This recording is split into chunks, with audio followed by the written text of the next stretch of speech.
Alright. So, where we've left off. Our group, the Motley Crest, is still trying to make their way to the city of Precipice to try and get a non-disclosure agreement. This way that we won't be able to be tracked whenever we pick up guild jobs, since the serial-killing near-miser Cal Al-Jazim has it out for us. Even though we've also been hired on or requested by his adopted father to try and put an end to his plans. We've already picked up a few different jobs along the way. We stopped by the College of Zulu Makir, talked with one of the professors who had us go and try and kill a dragon and to unblock the way to some elven ruins, which we did, and then we found some robots in those elven ruins that were not a lot of fun. We left there and continued on. We've now made our way to the city of, what is it, Azores? Azores, yes. Azores, which is also the headquarters for the Knights of the Crown. Agents of the Crown, there we go. See, I wasn't ready for this. I didn't know I was doing a recap tonight. But, yeah, it's headquarters for the Agents of the Crown. As we arrived into town, well, we got notified that there was going to be a public execution going on that everyone was being mandatorily put towards to go witness. So we got over to where this was happening. We saw a Barnabas Alistair Crouch, who was about to be beheaded. We also noticed that Drexel was there, who warned us to just not even get involved because there wasn't going to be any need for it. And we watched as members of the Sanguine Justicar interrupted this execution, and Barnabas was able to easily escape. Drexel got with us afterward and told us that he wanted to introduce us to some of our new friends that we'd be having. And we said, fuck that, we're all tired because we got beat up by a bunch of robots. So we went to the inn, slept for the evening, and in the morning, Raven, who had seen the sniper that had interfered with that execution, went straight out to go have a rendezvous with that one in particular. Raven is now off on some rooftop, meeting that sniper, finding out that it's actually Ginzo from Campaign 1, while the rest of us are still with Drexel to go meet these new friends of ours that he wants to introduce us to. And that's where we're at. Alright. So, one thing I wanted to talk to you guys about. I'm going to do my best to make sure everybody's included, but when it comes to your turns and when you're doing things, keep in mind that I want everybody to be involved. So if there's anybody that you feel as though hasn't, and I meant to talk to you about this before the stream started, that hasn't done anything, or just somebody who's been silent for a while, check with them. You know, something we can all help out with. Anyway, on to the session. So, Raven, we'll start with you since it sort of cut off in the middle of what you were doing last session. Mm-hmm. Genzo says to you, he says, I'm going to be leaving here very shortly, but gather the rest of your allies. We need to meet. Just find Drexel. Does he say this before or after I jump off the rooftop? Because he says this before you jump off the rooftop. Okay. Drexel will be able to take you to where I'm hiding. And then she will say that she was looking for a way in, give a 2-finger salute, and jump off the roof. Down to the fire escape. And as you jump off the roof, you hear behind you this firecracker-like sound, which is kind of the same thing you heard when he appeared, which you take to mean that he has likely left. Well, I guess I'm going to head back to the inn. Okay. You find the rest of your crewmates in the inn, and you find that, indeed, Drexel is there. The last thing you hear when you enter is a very, or the first thing you hear is a very discontent Neston with the fact that apparently Drexel just will not leave him alone. Cousin. Hey, dear cousin. I met with Genzo. I see. You're supposed to take... Well, he requests that you take us to him. Oh, of course, but I was just reconvening with my friend Neston here. Surely we can... Will you leave Neston be? He is already an anxiety-filled nutcase can we just leave him be, please? Because I swear, if I have to hear his whiny, bitchy voice, I might shove a sock down his throat. Oh, he comes out of his shell just a little bit every day. Isn't that right, buddy, old pal? As he throws his arm around you and gives you a noogie across the top of your head. You know, I honestly think that I'm probably the most sane one here.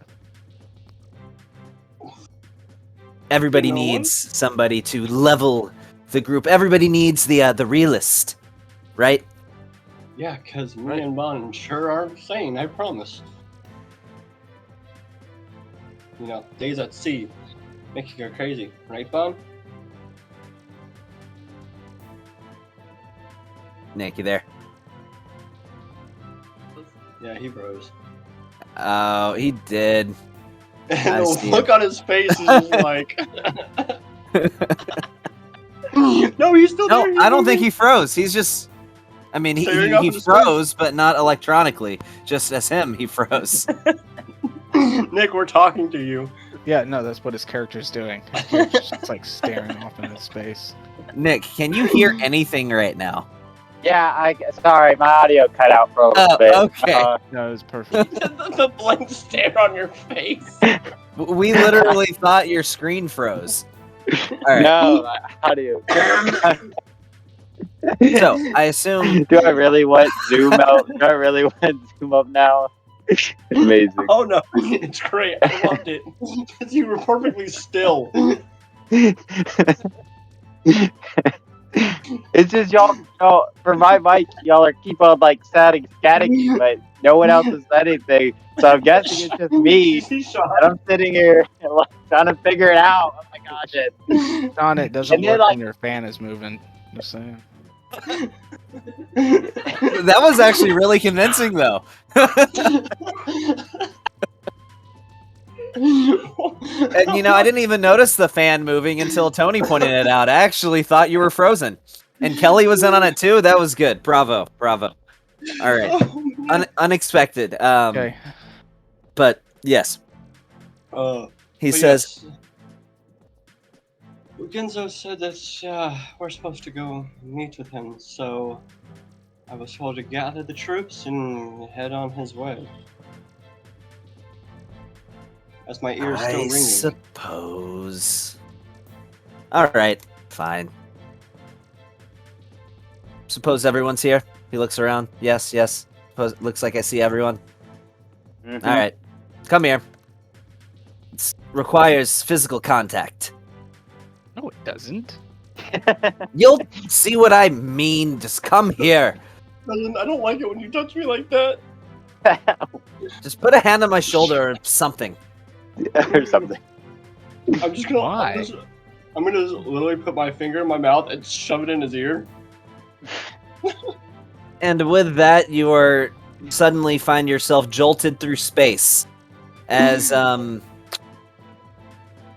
you have clearly been teleported. As he turns this little dial that he had clipped to his waist that looked like it was on a compass, and with a loud crack, you all disappear, seeing these flashes of light pass through your eyes for about a second and a half before materializing in this dark hallway. You have no idea where you are, but it has sort of a musty smell in the air. And for those who do not have dark vision, which I think everybody has dark vision at this point. I have 120 feet of dark and magical.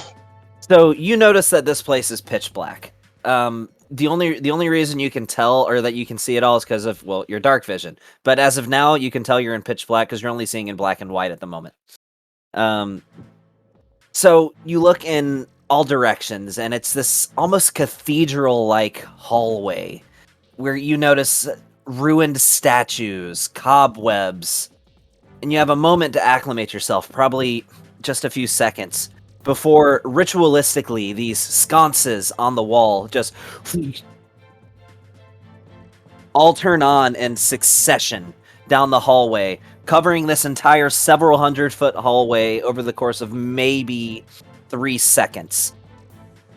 And you look in every direction and see that you are surrounded by these black cloaked figures with these red sickle-like symbols on their weapons, on their armor, on their cloaks, some with tattoos. There are hundreds of these people lined almost ceremonially down the entire length of this hallway. As you look to the end of it and you see what appears to be almost a throne-like chair. As you see one individual sitting atop of this throne with two people each standing next to him. One appears to be the human Barnabas that you ran into earlier, a Falthanian human, a slight point to his ear, as many pure-blood Falthanians or pure-blood Falthanians have, purple eyes, ginger red hair. Where on the other side you notice a beautiful Air Ganassi female, light green skin, long flowing black hair, wearing this like loose black garb with two small katanas sheathed across her back. And sorry, what were you about to say something, Bren? Yeah, I was gonna walk up to the throne. Let's get through the rest of it. Okay. Before Drexel says, might I introduce you to, well, you have already met Geen Zoriel, Blade of the Justicar, and my grandfather. As well as the distinct pleasure of introducing you to another member of the Heralds of Requiem, Azon Shotogust. As the Air Ganassi gives a curtsy bow. Two-finger salute. Hello, Ginzo. How are you? Quite well. Look, I'm gonna be frank with all of you. Your lives are in danger, but I'm sure you already know this. And this conspiracy runs deep. Moles from the Ascendants have made their way into all facets of the government, all organizations, globally. Their resources are vast. Their spy network is huge. And we are doing everything we can to stop them. This is what we do. We target the corrupt and amoral. Those who would plunge the world into darkness from the shadows. And we fight corruption at every turn. And of course, the world governments are gladly accepting our help, though we have no illusions of the fact that whenever this crisis is averted, they will go back to hunting us as they always have. But the Motley Crest, we welcome you to our headquarters. We are the Order of the Sanguine Justicar. So you're telling me that even my brothers and sisters... I think Marte's Sean here. was going to say something. Hey, Marte, what's up? You started to say something, Sean? Oh, I was just gonna say, yeah, we were just trying to save my friend's birthday party. I was like, So are you saying that even my brothers and sisters in the Dark Suns, we even have moles there? yeah, totes. Unfortunately, I have uncovered a few. Thankfully, There's politics. the ones that have been There's discovered more. have been dealt with. But yes. Does my commander know this? Because if she doesn't, then there's going to be a problem, because I will have to send word. Oh yes, she knows. And she doesn't tell me, fucking bitch. Fucking hate her. Myself and her grandfather have some history, shall I say. So, we've been working closely with one another. Of course, that is not public knowledge, obviously. Understand, I know a lot about you, Ginso. A lot about you. Oh, and I know a lot about the rest of you. I would not become involved with a group of adventurers without knowing everything that I can find. For example, Pallet Elf 1. You trained to be a doctor for several years. You traveled all of Alarath, spent time with the Order of the Shield and Light, before finally settling in the city of King's Crest, where you served at a temple of Selune. Yes. And you, what was your name? Bon. Then, of course, I know who you are, Raven. And Flora, you sailed the high seas for many years as a ragtag band of misfits. You did? And quite curiously, Do me next. Lucas. Aw, It appears as though up until about a year ago, he's no you did not even exist. You spent time training with the Witches' Coven. I'm aware of this too. But quite curious, we can find, well, anything that we need to know. But prior to a year ago, there was nothing to find out about you. That's because he lives in the Feywilds. He's not even from here. Well, no, you lived in Nightvine. But No, he lives you in only the began Feywilds. living there a year ago. That's because he Quite lived curious. in the Feywilds. You're not listening. For an Assassin's Guild, I really don't know a whole lot. I mean, basically my entire history is all public knowledge. I mean, I'm registered in 4 different cities, and you can read up my autobiography and whatever. You know, all the doctor offices. We have quite a lot more on our plate than reading autobiographies. I mean, I'm just saying, myself is pretty public knowledge. And I usually find more on Wikipedia. I'm just saying. Yeah, So you're here to, I mean, I could have told you all that. It's not really secret information. What- you what really about liked her? my favorite What- color. Yeah, what about her? Well, that is a rather interesting case. I know you grew up in the wilds. Beyond that, Well, yeah, I mean, just, yeah, look at her. Yeah, well, I mean, I couldn't hit the wrong side of the barn. with that Great, one. you have a set of eyeballs. It was very interesting. You brought us to Drexel. Can we go home Kevin's now? gonna murder you. I mean, Hold on, I have to kinda consult don't my like map here. shadowy figures. This one wasn't planned shit. You were from Highmark City, where you spent most of your time traveling with a group of wanderers, a group of nomads, The pop a quiz herd of DM. barbarians. I mean, that's all that's out there, so I mean, I would figure that. Look, You were this is attacked not by a red dragon and forced to flee. This is not impressive knowledge. Is there Maybe. something that you want from us? I mean, do you require medical aid? No, we do not. Are you sure nobody here has a rash? Nothing like that that we can observe or take care of? Or was there something underlining? Like, we know we're being hunted. We know all this. Drexel, I don't see why you keep bringing me into these situations.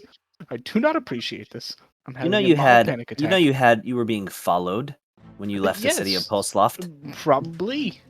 We've had You might find it assassins strange. blowing up our hotels. Have you wondered why they never caught up to you? I'm going to suggest that you had something to do with it. I don't And know. also the fact that I have Figure. pretty decent ship sailing skills that I evaded quite a couple of people. We're talking about on land here. When you left Pulsloft, they were attempting a deadly ambush. In fact, there Oh. was another one you were bound to pass. When you were making your way into the Twilight Woodlands, crossing the Twilight Bridge, they were going to attempt to drown you. Oh yeah. They were going to I'm detonate pretty the sure- entire bridge and send you plummeting into the ocean. Yeah, I'm Um, pretty sure that came up in a conversation that we were gonna get attacked on the road at some point. Because we got attacked in a hotel, we got attacked somewhere else, and then wasn't there a bronze dragon somewhere? Here's the thing. I'll tell Pretty you sure. this. Copper. It's gonna take a lot more than Oh, trying to copper. drown me to kill me. As I grew up in the seas, drowning is not going to be easy. No, of So, course I mean- not. What mean, I am saying is that you need us more than we need you. However, Oh my god. you dude. do indeed have your worth. I think Nick's had some problems. Well, I will say Uncover their that- agents. Anytime you find anybody who you suspect is a member of the Ascendants, we will be in contact. Now that's a This piece of conspiracy will knowledge that we not do be allowed have. to be progress. Now you said the Ascendants.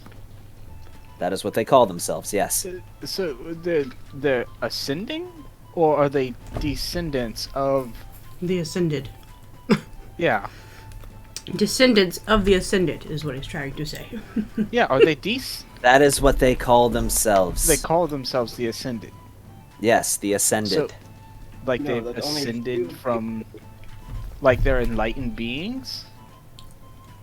I think I you were imagine that is what they are overcomplicating meaning to things. insinuate. Like I think all Even this if cult they stuff got- is nice, and I know that Bon over there really loves his cult, and I can see that y'all have like the matching outfits and everything. But I think we're okay. I think we are okay. You do realize this, Genzo, that only very few people have access to even entering the tomb to which you know who decided that it lays, correct? This is correct. So, unless they You have meaning captured- the corpse of Zeos? Is that what Yes. you were referring to? Yes. Poor Nick So, sounds the so fact that only certain people have access to that tomb, they would have to capture them. Well, As the body well has as- already been exhumed. Say what? Yes, the body is being held within the Forbidden Hall of Stormhaven Why was it moved? because it's safer there. But it is not. I would disagree. When there's only maybe 5 people that can enter that tomb, it is not safer than something that more people have a little bit better access to. I think The there's less Forbidden than that Vault. that can enter the Forbidden Vault. Teleportation is not allowed. Any sort of divination does not work. There is a perpetual anti-magic field that continually blocks all magic. There's no safer location. I agree with the Order of Shield and Light's decision. Can't you destroy the body? No. Send it to a pocket Despite dimension? we have indeed Put it out to tried. the astral sea? Well, let's just say. So you want us to contact you anytime we indirectly or directly contact anybody that is trying to. Yes, anytime you become aware of any intel that might suggest you have found another mole from the Ascendants, and in exchange, we will keep you safe.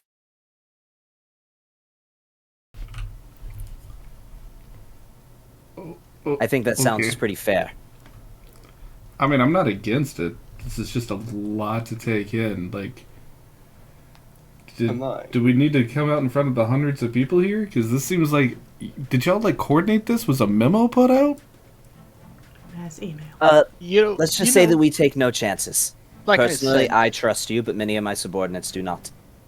I mean, that's good.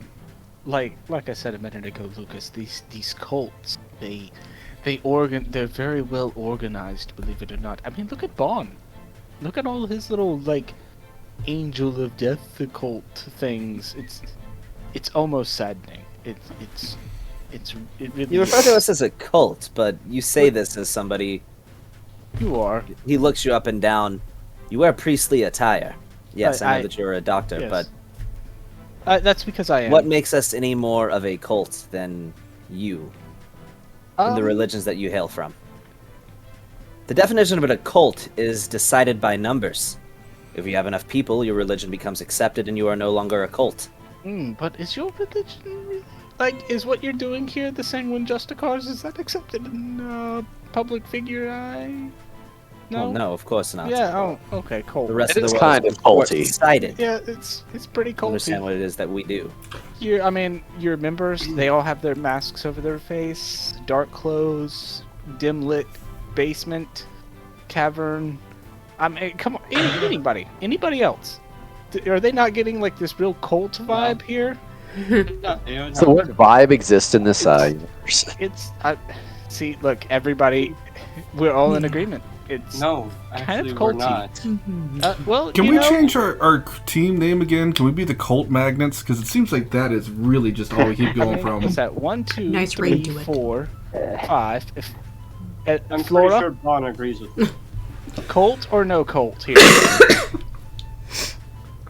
He's just giving you a sly smile. Anon raises his hand and he's like, the real cult are those agents of the crown. Mm. They should be Oh. dealt with. Yep, I completely agree. We Now- clash with well- the agents of the crown frequently. I don't know. Deal with, like, I don't know what you mean by that, but they do have like a culty vibe to them as well. Like it's not pleasant when they walk in the room. The agents of the crown, now that you bring them up, are certainly not to be underestimated. They are a even match for some of our more skilled agents themselves. All good. They take fireballs in the back just like anybody else. Speaking of, Walmart has fireball eggnog. Nice. Gross. I'm gonna have to try that. So, That could work out. I have a question. Just, what do you want us to do exactly? We find one, we contact you, and your people swoop in into the night and do their thing? Typically, if we find someone that we're pretty sure is a part of this group is when they're already trying to kill us. You Yeah, make a fair point. That's kind of like a flawed logic. Like, are y'all just going to be on top of us 24/7? Why don't y'all just? We have You don't- agents everywhere. We actually This have. is simply, We actually have as I some said. ruffians that's traveling on our boat with us right now, and I'm sure we could probably put them in quarters if you want to just have someone else. Bon is very connected to the work on the boat. Well, how about this? If I could make a request. It seems like you want to help us, and that's great. We're actually trying to get over to Precipice, and it seems that you guys can do this whole bamfing thing pretty well. Can one of y'all just bamf us over to Precipice? We're trying to get the non-disclosure contract. I'm sure you already know that since you've done this research. so that's the complication. No. You're going to have to pass It's through like you get the Twilight first Woodlands. teleport for free, but you got to pay for the second one. It's like a Yeah. trial thing. Okay, I'm with yeah. you. I mean, Where I got to put my But credit card wait, information there's down, buddy. more. Yes. Here's the problem. A being present in the Twilight Woodlands is quite determined that you make your way through that route. Well, now I don't want to go there. We can go around. That's fine. I have a map. We can go around pretty. It might take a couple extra days. and add an extra week to your travel. Yeah, we ain't Why got don't we enough- just fly over it? We don't really have flying things. It's kind of gonna get hard to. You're fly, welcome to try. money This is over a there. this is a circumstance we've already attempted. Anytime we attempt to teleport past the Twilight Woodlands, it simply fails. So, who wants to talk to us in the Twilight Woodlands and why? While studying at the university, I came across something similar to this. I believe they called it plot armor. I thought it was actually referred to as railroading. Oh, okay. Where did we leave our boat? It's still broken down. Yeah, It it's still broken has a down hole over in at it. Glenwood Arrest where we got attacked. Yeah. There's the thing. Oh my god. That's We are fine. so Captain far, for that one. we are so far away from Glenwood Rest. Where are we? Indeed, yes, we've come quite a long way. In fact, Why we didn't went we from the just go northeast through- all the way over to the far northwest when we went from Glenwood Arrest to Sorais, wherever Zulu. Pulseloft. You went from Yeah, to Glenwood Pulseloft, Rest that's to right. Pulseloft. Where is the Twilight Forest? I thought you had a map. I do have a map, but it's not It's on the other map. side of the bridge, over by the what is it called? Hey, maybe we should just go back to Glenwood Rest. By the and Weave catch March. a different boat. By the time we get back there, the ship would probably be done already. Yeah, but then why don't we just go back there and get on our boat? Why are we still on land? This is ridiculous. That's what I Because ask every we are day. going to ride the metaphorical railroad to get there.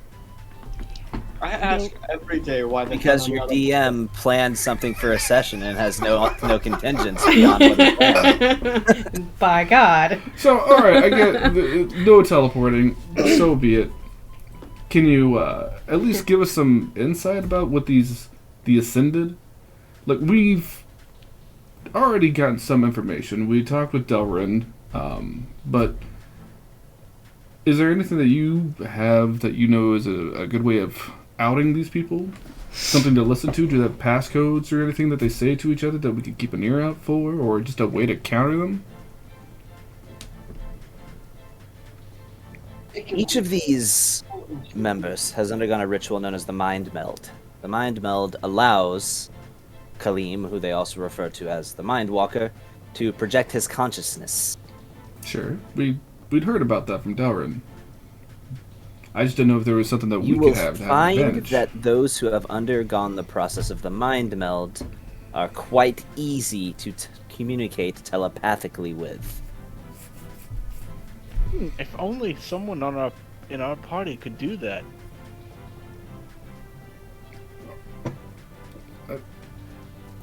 I don't know how that helps me. I don't telecommunicate. Meaning that if you were to use a spell to attempt to communicate telepathically with one of these individuals, they would find it quite hard to resist. I don't You think find that any this of us- occurs multiple times in rapid succession, and they continually fail every attempt at resisting. It is likely they have undergone the Mind Meld. So mental defense is broken, basically, is what you're telling us. Essentially, yes. I don't think any of us have that capability. I don't know. Sometimes I can be a little persuasive when I suggest things. Yet, I can find things as needed. No offense, but when he means telepathic, it does not include fire. You've never. I didn't talk about fire. I was talking about brain freeze. Well, ice and fire aren't telepathic. Didn't you study at a college for arcane? Yes, I will make your brain hot. I guarantee it. Fair enough. Makes sense. Turn your skull into a microwave. Hot pocket. I'm just gonna like take a couple steps away from a nod. Yes. Well, I mean, no, fevers can kill by heating up the brain. Okay, sure enough. So, where do we go from here in this nice little hideout of yours? Is this... Well, We Lucas, can't exactly tell you where this is. That's the thing. I mean, I We can can take find you back out. to where we picked you up. You literally brought us here, and we're a bunch of magical users. We could literally find out if we wanted to. I don't see how other Do people it. ahead. wouldn't. Try. Do it. Do it. Now I don't want to do it. Now I feel pressured. I mean, I have Performance I have anxiety. contacts. Ooh. Look, you well I'm know. going to be honest. I don't mean to be rude, but if you're going to offer that, then look, I just suggest you tell me where this place is, and I subtle cast suggestion. He rolls in that 8.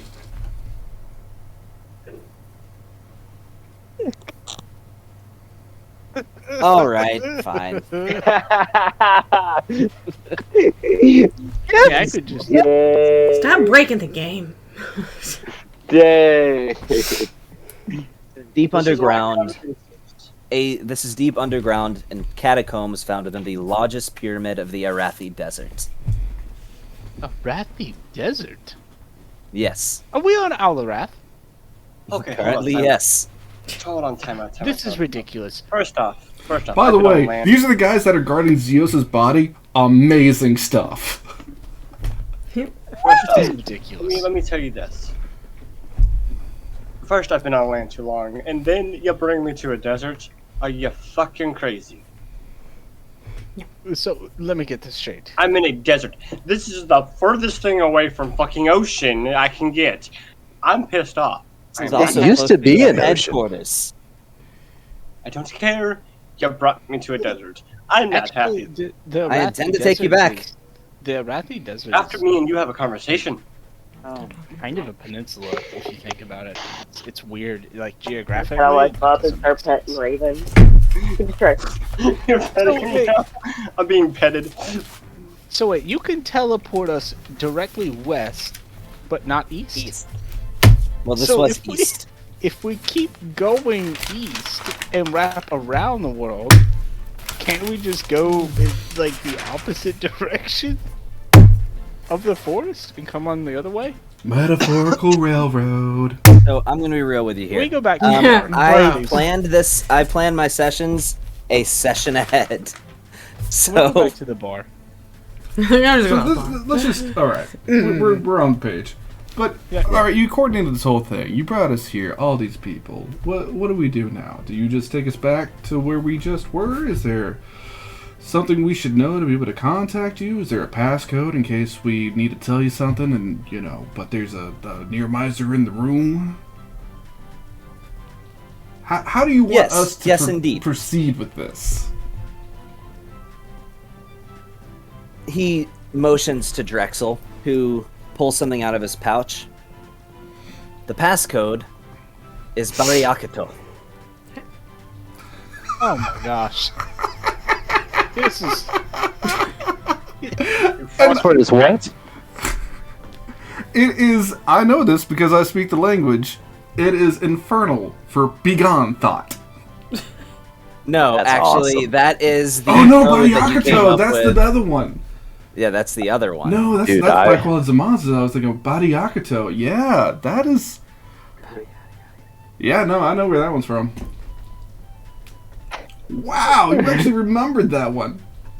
And you know how I remembered it? Because I kept calling it Barry Manilow for the longest time. Okay. That tells me something that Lucas doesn't know, though. So, that's cool. Yes. So here's the thing. My grandfather, before he passed, told me two things. One, that I should stay with the Dark Suns, and two, I should find you. You should find a Jew. And the fact that I have found you now. You don't know what those are. He's a big league chew. We're just screwing with you, bro. Please stop. Let's one day Oh my god. find you. And I should trust you and follow you like my life depended on it. And in this case, it likely does. Look, this is a formality. Letting you know that you have allies that will be guarding you from the shadows. So, whether my You know, compatriots Guild did care a to real know good job or with that not, Heroes Guild, just saying, but it's kind of blown up. how do I join you?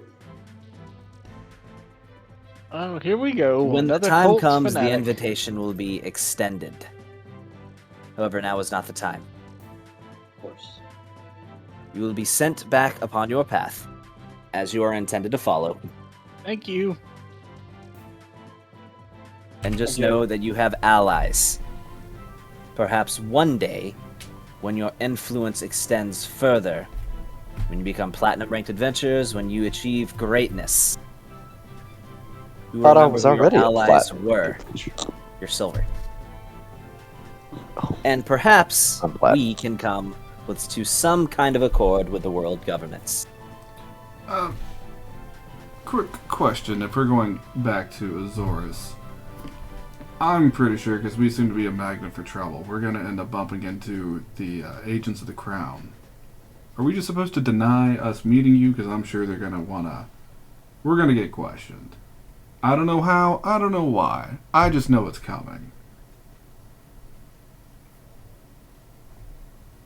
So Yes, do we say, you we are. know you?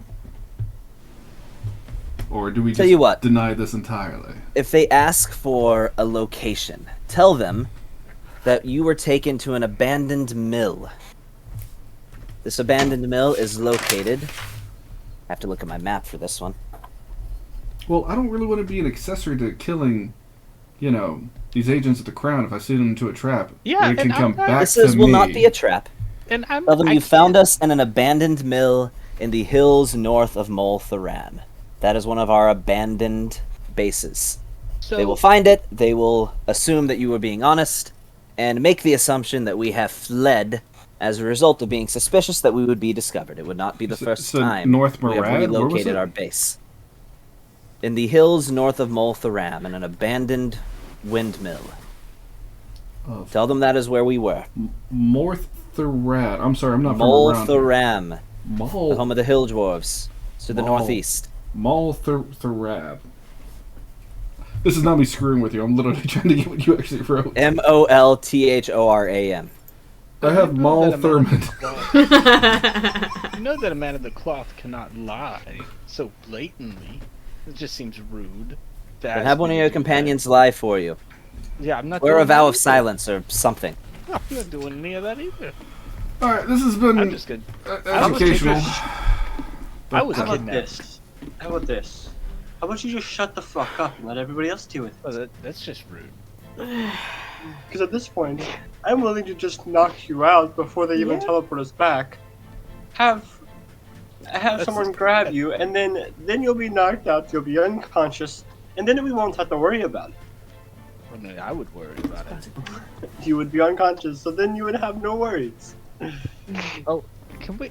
Bad thing. Or my favorite companion, Flora, can just put your ass to sleep. So at that point, Drexel walks up to you, Raven. He says, "Okay, all right, let's go." And he turns the Thanks, Captain. yeah,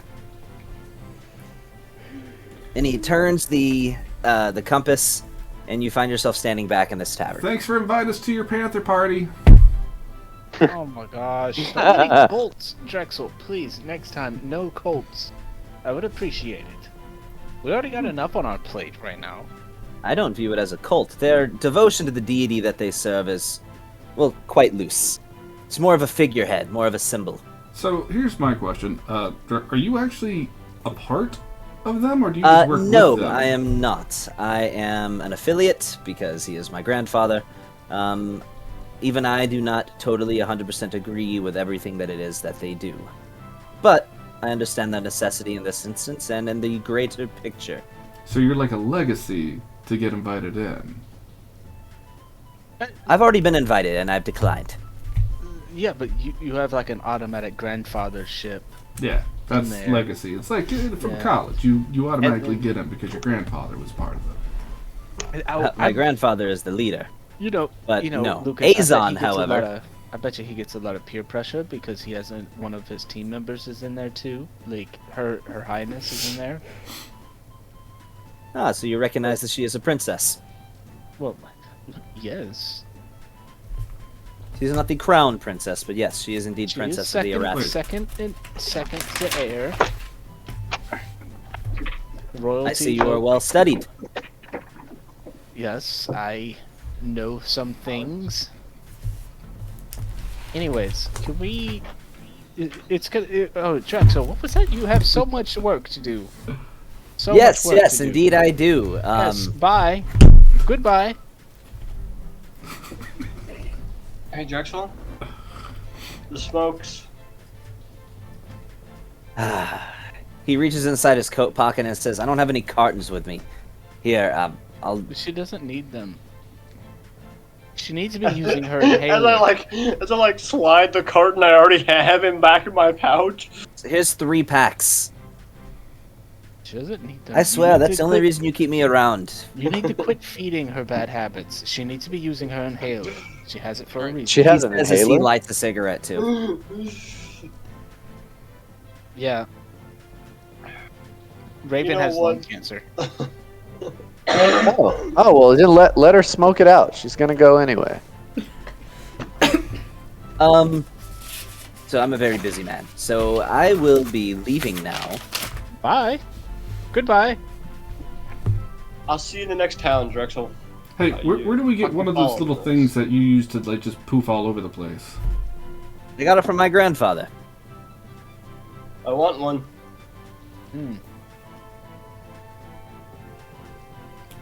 Bye. Yes, goodbye. Thank Palo. You know, I don't think they entertain guests very often. No, I don't either. But most cults don't, actually. Yeah, I will say this: I'm very impressed. They got all those people together at the same time, and like, did anybody see any snacks? Like, usually you had to have No. like donuts or something out there It before was- people all come together like I that. think it was pretty rude. Actually, they did not. They did not ask if they wanted a beverage. That's Donuts quite have not been musty, invented in too. this world yet, but It you're was- welcome to invent them if you would They like. have it. There's combustion. There's donuts. It was. I refuse to believe there's no donuts in this world. There's Don't- other desserts and pastries, but as Don't of yet, let me donuts- get my hand on a ring of wish. I swear there will be donuts in this world. So, You act like Wish is the only way to invent donuts. all right, so I want it to be part of the fabric of reality. how many days is it going to take Said us that to get loud. to this forest? Or the bridge that they're going to explode upon us and make us crumble into the water like we can't swim. Usually from where you are right now, to get there would be less than a day's travel. So Probably here's about a 12 question. hours to get to the Twilight And Woodlands. with the day that we're on now, we just had a long rest, so we Yes. are on... So it is still like like late morning, like 10 or 11 o'clock. That's So like you another can make it. 4 days before the ship's repaired. Well, I'm asking what day are we on in Frostmarch? It is the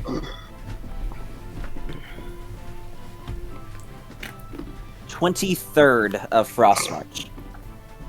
Okay, so that actually, I have a question. Which moon is the moon for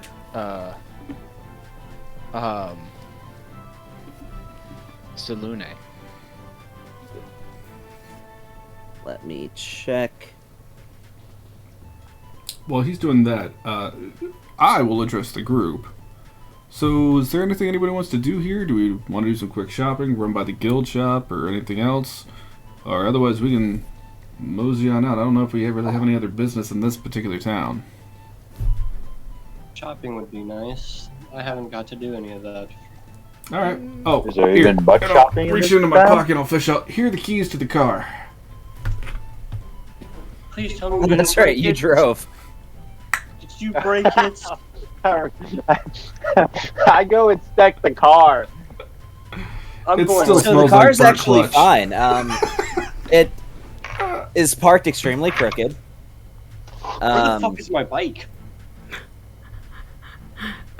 Did you I pick think your it's still bike back back up? where you. Yeah, I think it's still back. Oh Oh my my gonna god. go god, pick this up- freaking cat is...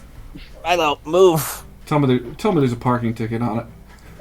I'm Yeah, gonna go I'm pick- gonna I'm gonna go Yes, pick up my there's a bike. parking ticket for... No, I'm talking about his 10 gold. bike. He Oh, just left it out there. Yeah. You know what? It got No, towed. there's You not a gotta parking- spend the Car, whole no. session at the Yeah. DMV Oh before my you can get it God. back. Parking ticket this for my car, but not his bike. there's not a parking ticket. Go No, handle your cat, right, Gavin. it's a My toad. god. My He's- bike's been towed. It's him that's bothering me. So then go put him out of the room. Hey, so real quick on a quick note, Gavin, you never sent me the thing about the moons, because I worship the god of the moon, but it's never like I don't know anything about the moons. Like Tony Yeah, doesn't have and- any notes about the moons, Okay, so... because tonight's a The- full moon, but I don't know which moon is full. So the moon that came with Alarath is called Alpha Prim, is that moon. The moon that came with Valthansia, whenever the convergence happened, is... I'll be able to figure this out. Okay. As yeah. of right now... Oh my god. Okay. Just punt kick the cat and it'll go away for a little bit. So Desolus is the moon of Vuelkalas, which would be the moon affiliated with Selune. Okay. But which one is full is what he was asking. The one that is full as of Is right the one now right on now. the 23rd. the second one. Alpha Prim is a full moon for Alpha Prim. Okay, so the second moon on the calendar is Alpha Prim. Yes. The third is Desolus. And Desolus. I'll figure out what the left one is. But Okay. All right. Oh, there it is. Diamond nickel. I'm Okay. going to go. I'm going shopping. If anybody wishes to come with me. Yes, I would like to find a jewelry store. a jewelry store. Yep. Don, you steal anything? No, gonna no, cut no. the pink- I'm I'm gonna selling cut stuff your that I pinky. stole. I'm cutting your pinky ring, your pinky finger off if you freaking try to steal anything. That's not what I thought There will you be were no going to say you were stealing. going to cut off. We already have enough trouble. No, I'm not causing no trouble. Fine. The moon of Unless- Falfansia is called Ithil. Ithil. Bon, And I the have traveled with you offhand- how long? No, Bon. I have traveled with you how long? You like to steal shit. You have sticky fingers. I just walk between the both of them and just start dragging them out. Hey! Actually, I probably shouldn't sell these things in the town. I stole them, so I'm gonna wait. So that's the thing. This is Azorus is pretty much like the capital of justice, pretty much, of Falthansia. That's where the largest prison in the entire country is located. That's where they do all their executions. That's where the headquarters of the Agents of the Crown is. Is there a bank?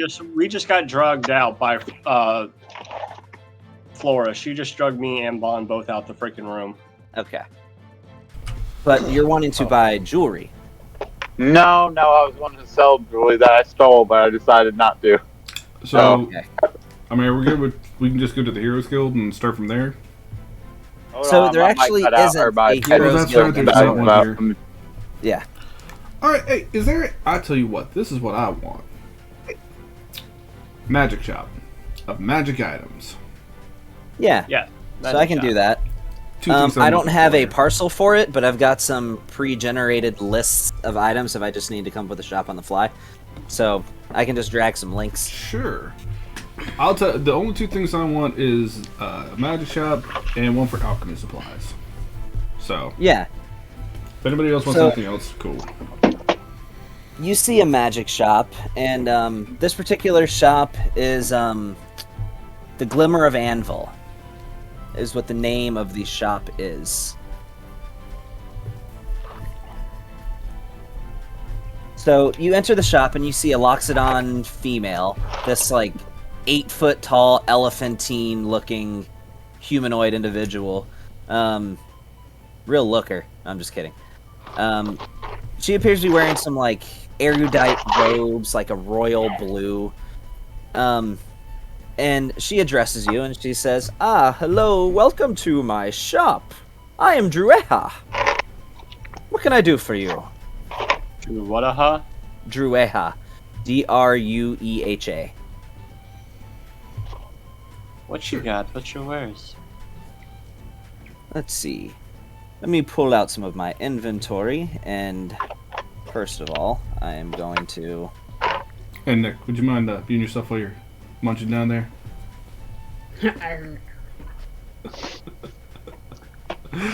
You don't have to quit eating, man. I'm just gonna have you mute yourself while No, you I'm chow done. down. I was done. I don't have any more. I feel bad, like I made you like quit eating your dinner. The apple pie. I know that was the crumbs of the apple pie. He's trying to lick the plate. He's trying to lick the plate, man. Leave him alone. Let him lick the plate. He doesn't get fed. Yeah, Oh, for there real. it is. So, for starters, it's one thing they got. Dibs. You also find that she has one of those. You also find that... Where's that link? Oh, there it is.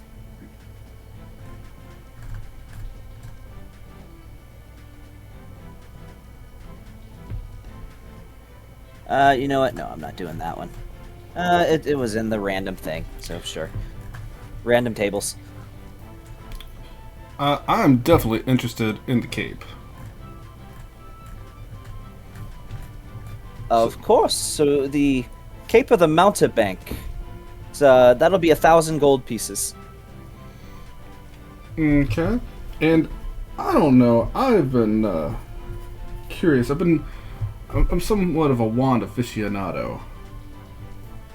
You wouldn't happen to have anything like a wand that can immobilize people? You mean a wand of paralysis? Yeah. Or a wand of binding? Which one? Wand of paralysis. Let me roll a percentile real quick to see whether the chances are that she has that. Well, I have a D6 you could roll for that. You have a D6 I could roll for it? Yeah. Oh, I know why I'm getting lag. I didn't configure shit. Why? Because I'm loading in. Okay. That would explain it.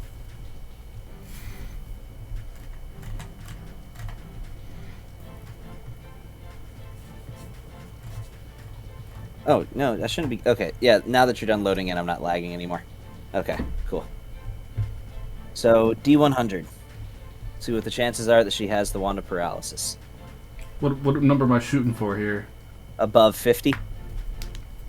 And you got that. Yes, I have one of those. Only one. I'll take it.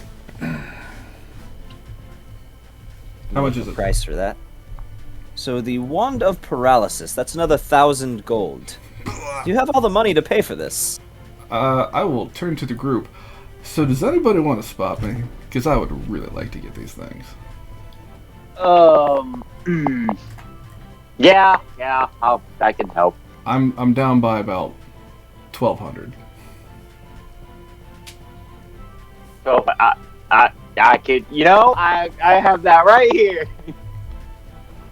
Bon, I'm gonna make you something cool later. All right.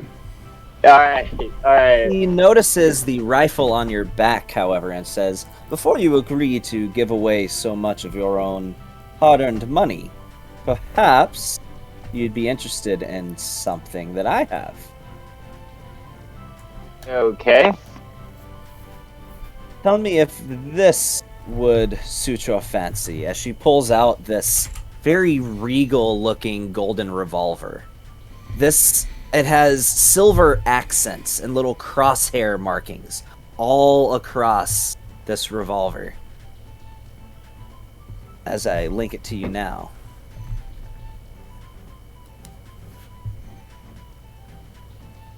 Hold on. Got out.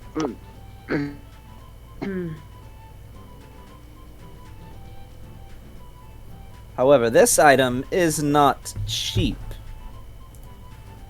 Are you good, Nick?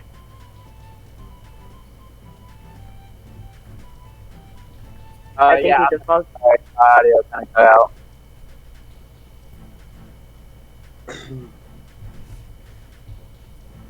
If you buy those other items that I offered to your friend, if somebody does, if you make that purchase, I will give this to you for the low price of 2,000 gold pieces. Believe me, I can charge twice as much for this piece.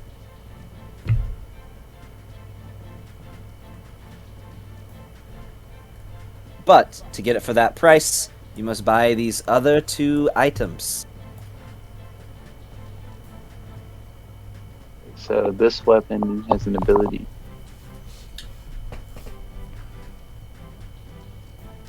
Yeah, so you can make it extend the range, do more damage, and shoot around corners. Shooting around corners is almost worth it. Yes. Oh shit. Okay. It's like that movie Wanted, curving the bullets. How much gold do you have? How many? What was the question? How much gold do you have? 10666 or 1,666. You fucking worthless piece of shit. Hey, Hateful. so Brandon, you're keeping up with the guild bag. How much do you guys have in the guild bag? A lot. 30,000.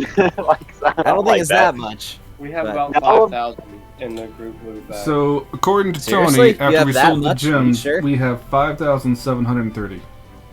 Yeah. So that's how much you have in the group bag. You have 5,730. Yes. Okay. Well, you know what? I'm going to pull out 1,200 gold pieces out of the group loot bag and put it on the table. And then I'm going to hand Bon 1,000 gold pieces. Next time, you owe me.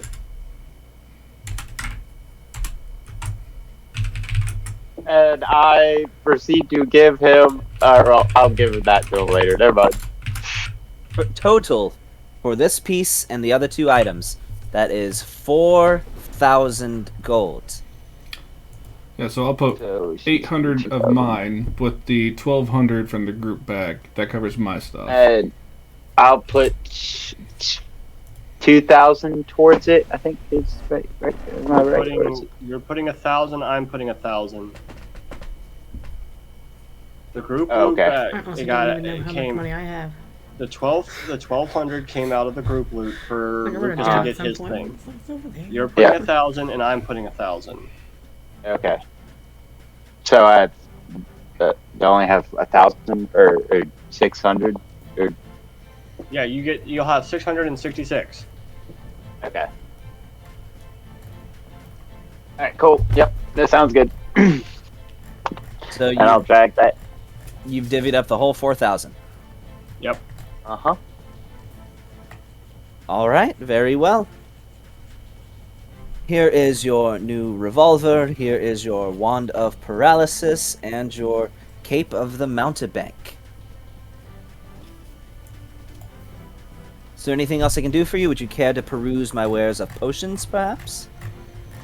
Unless you have magical armor, I don't Peruse, care. but Unless yeah, I'm pretty you know a tapped place after that. You know a place that sells magical armor. Unfortunately, here is the place. I have a few pieces left, but if you're as tapped as you speak of, I doubt that you can afford it. They are tapped. I am not. Okay, you look as though you wear leathers. Yes. Let me see what I have. Tell me, we have various studded leathers that offer certain resistances.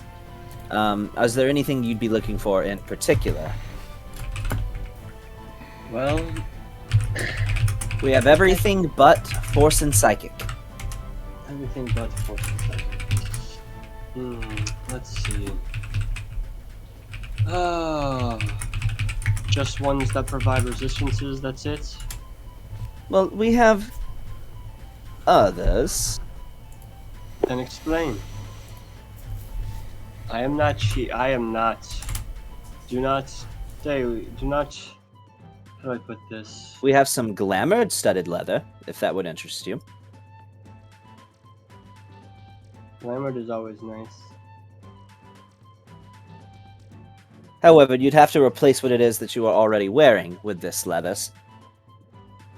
I'm only wearing basic leathers. I understand that. You would not be able to wear them both at the same time, so whatever benefits you are getting from your current armor, you will not be able to continue gaining. Glamour just looks fancy. Never mind. Glamored is the type of armor that lets you change its appearance. You can make That's it right. look like other types of clothing. That's more for the bard. Not me. I'm good. Thank you very much. Have a nice day. Thank And you I'm for gonna walk visiting. up shop. That was the whole inventory, guys. I mean, she has some potions if you want to see the potions.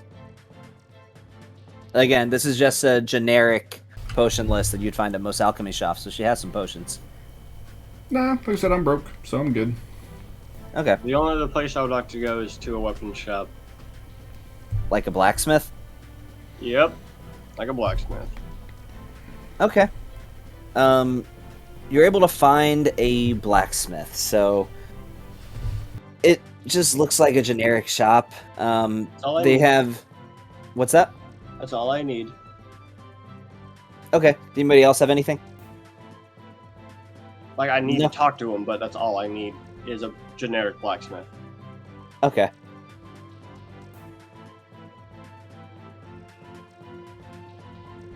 All right, so you it's called Kulorn's Smithy, Kulorn, and you see again this is a Loxodon who is running this smithy, and he appears to be at work making just you imagine this is likely the place that many agents and guards and soldiers go for their commissioned gear.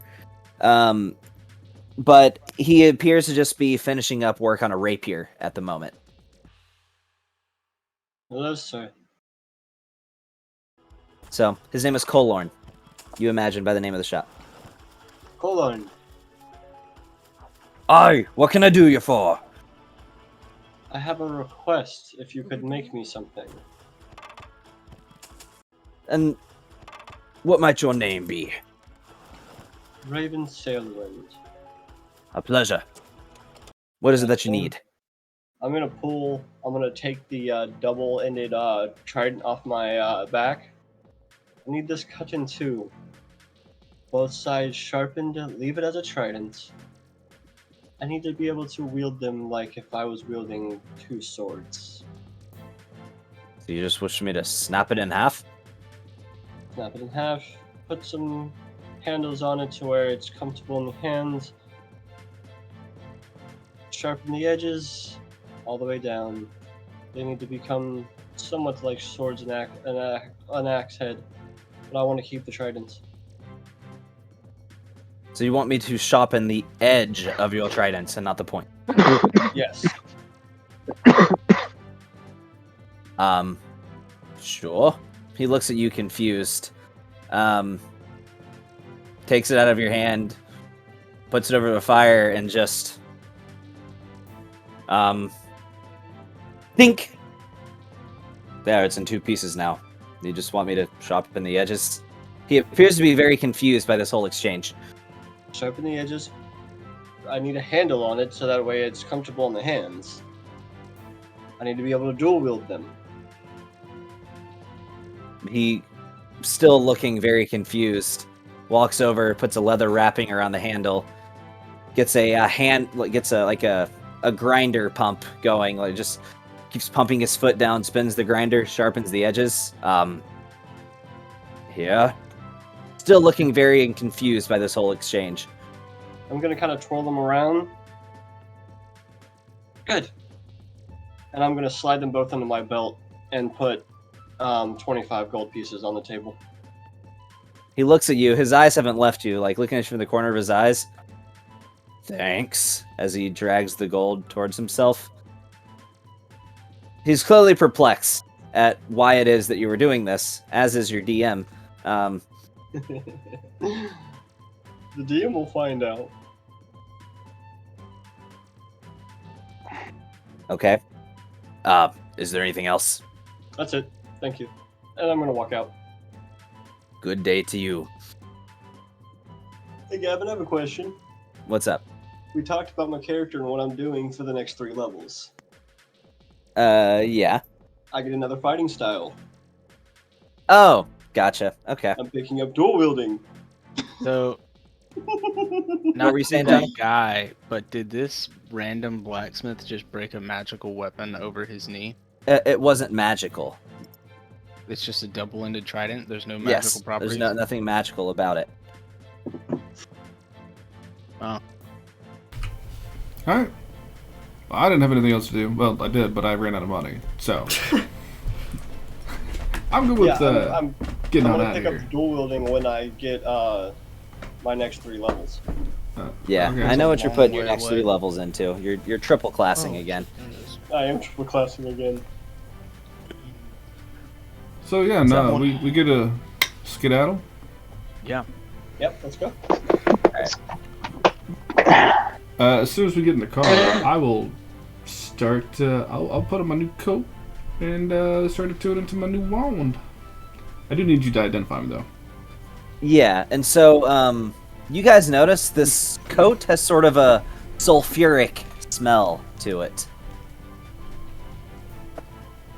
Go softer in the morning. All right, let me try to find these items. What in your inventory? What is it? Just is it Molly, cloak would you like to take the reins on Honey? or is it cape There, in your inventory? they're both at the top of my list. There it is, cape. Okay, and now the wand of paralysis. Of It just says wand. wand of It's up at the top Oh, of the there it list. is. standy still. Paralysis. So Palala. the reason I made that roll is because No in go. that pre-generated shop, I had a wand of binding in there, but I did not have a wand of paralysis. But they're close enough, so I just kind of substituted one for the other. So, all right. So, are you guys heading out, or are you doing anything else in this town? I think we're heading out. Okay. I believe we are heading out. So it's about 11 o'clock at night or so. You can do the drive to the Twilight Woodlands and then either find a location to camp out or hope that you stumble upon a settlement that extends from the Weave March that would take you in for the night. Well, I'll tell you, while we're driving, we're all in the car, right? I would assume as much. Yeah. Mine is Raven because she's on the bike. She's not leaving her bike. Hey, Flora. Yes. Hey, Where'd she go? you know, I'm honestly just curious. We've been traveling together for a while, and it seems like we have weird cult people that know more about you than I do. Sorry. No, it's nothing to apologize for. I'm honestly, I'm What just curious. are you? Yeah. What's your story? Like, I know you travel with, a bunch of pot smoking pirates. Yeah, I'm not one to judge, but I don't know. Where are you headed in all this? And why is your story? When? Where? Where? But why? When? How? What are you? That's when you start asking her.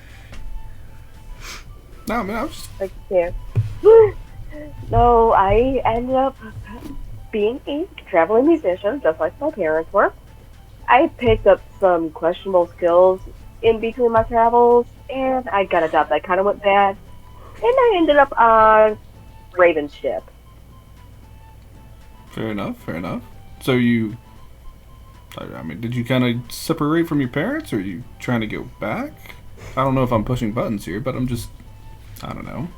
Just wanted to get to know you. I think they understand as to why I went missing. Pretty sure they've already had a couple of cops knock on their doors, but that's okay. Pretty sure they had a couple what? Cops knock on doors. Ah. They're referred to as cops too. Many of the guards are. No, I mean, I literally just didn't hear her. I was like, no, cop. No. Yeah. Okay.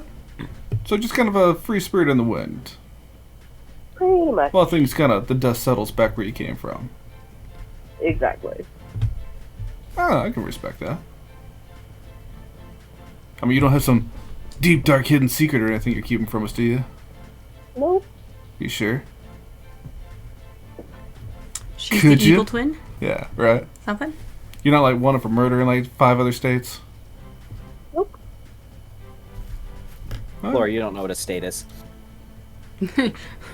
She's still like, no? Anyway.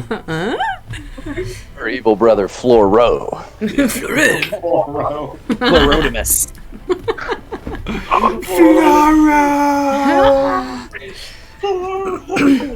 Florotimus the Vile.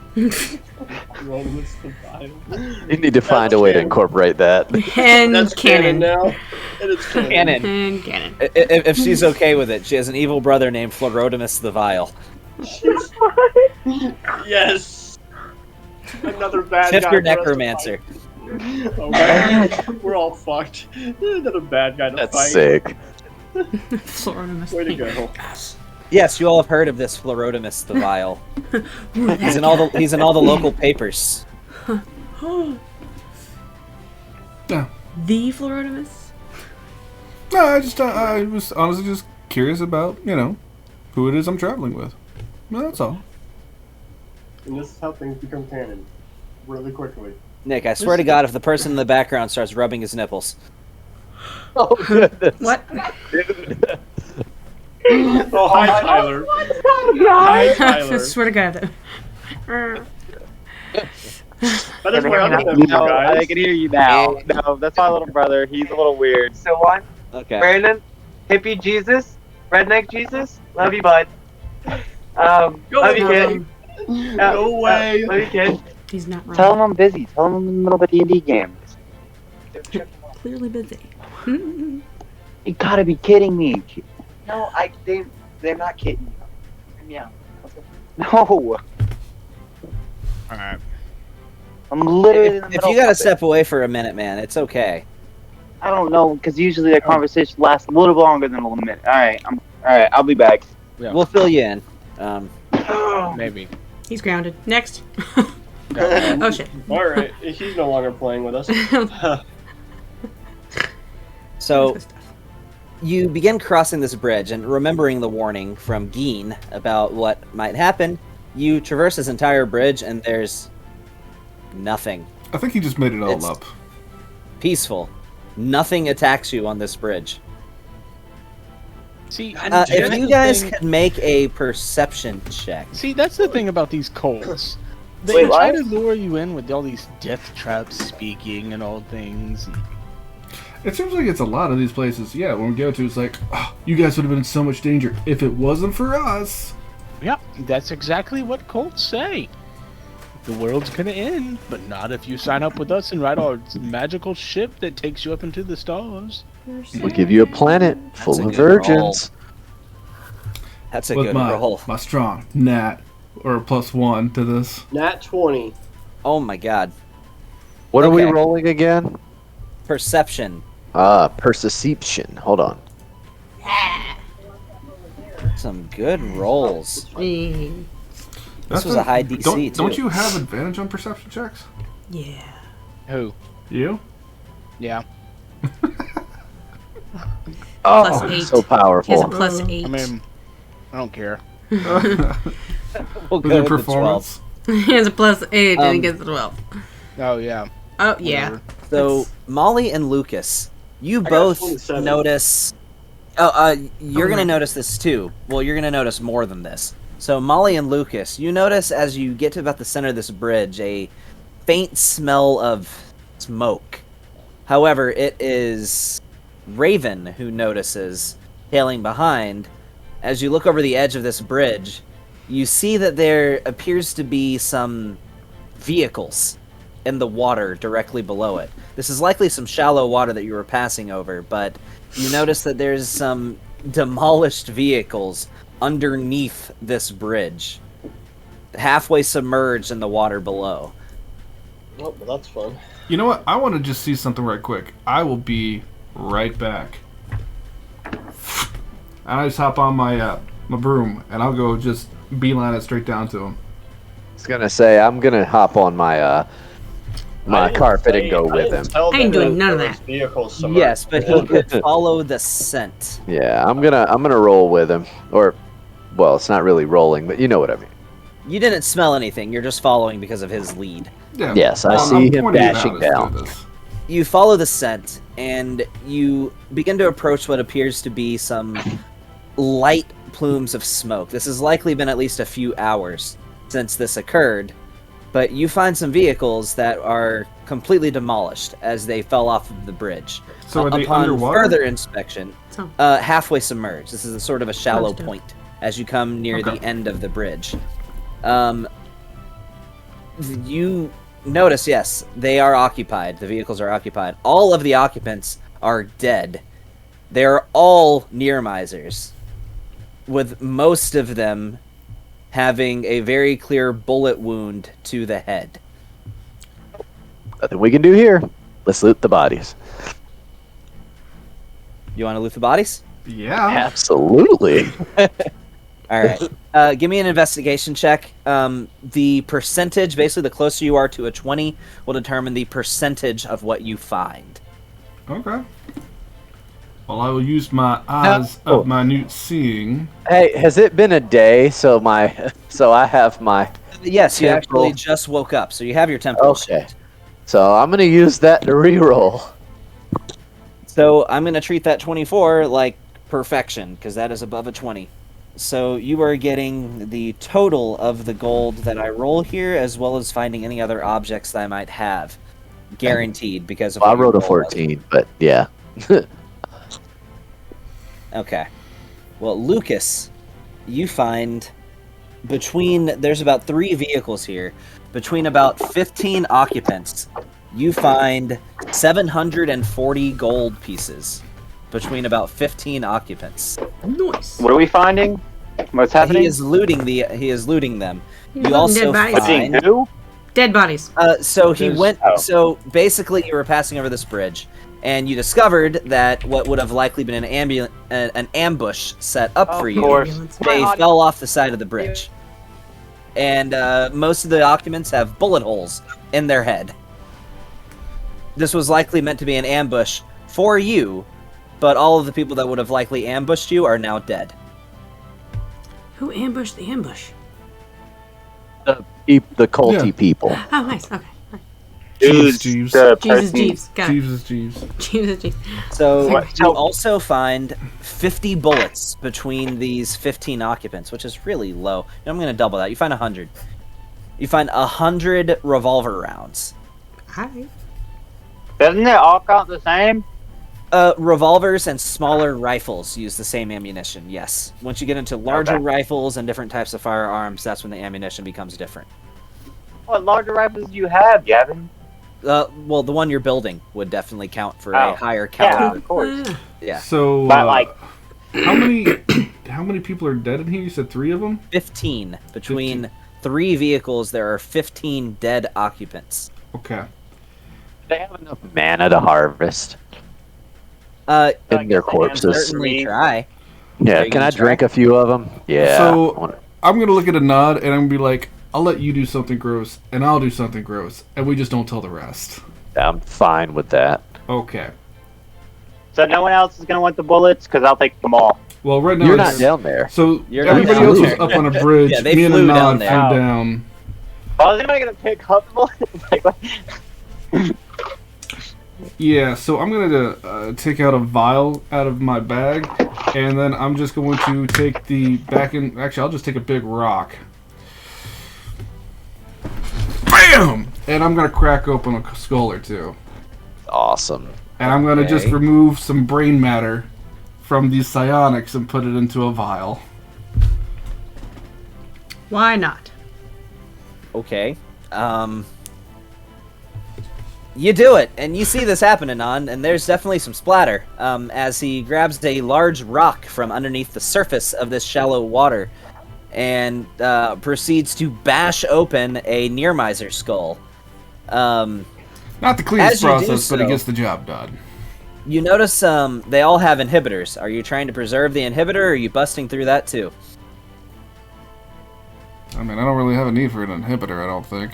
You know what? I'll try and take an inhibitor or two. Why not? I really just needed the brain matter. So you're busting through the top of the skull, not the side of the skull, because the inhibitor is worn like a crown across the front of the head. I just So, need the brain matter. If I get an inhibitor or two while I'm in the process, sure. You'll have to make an extra roll for that, but we'll see. You get all the brain matter that you need. Okay. I don't know how much it is that you need, but you get enough that you can get from 2 skulls. Okay. Are you trying to harvest an inhibitor? Sure. Give me another survival check. Alright. Well, that was an investigation. Give me a survival for this one. Alrighty. So how far down are they? Several hundred feet. Several hundred. Okay. Yeah, we're not waiting on them. We're just gonna keep going. They'll catch up.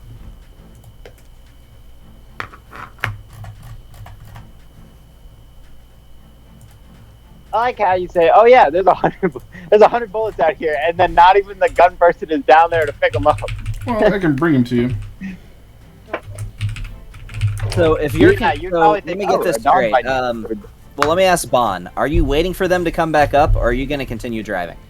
Unless he gets out of the car. Well, he's the driver, so Yeah, I forgot about that. I'll wait for like did a Raven minute. stop?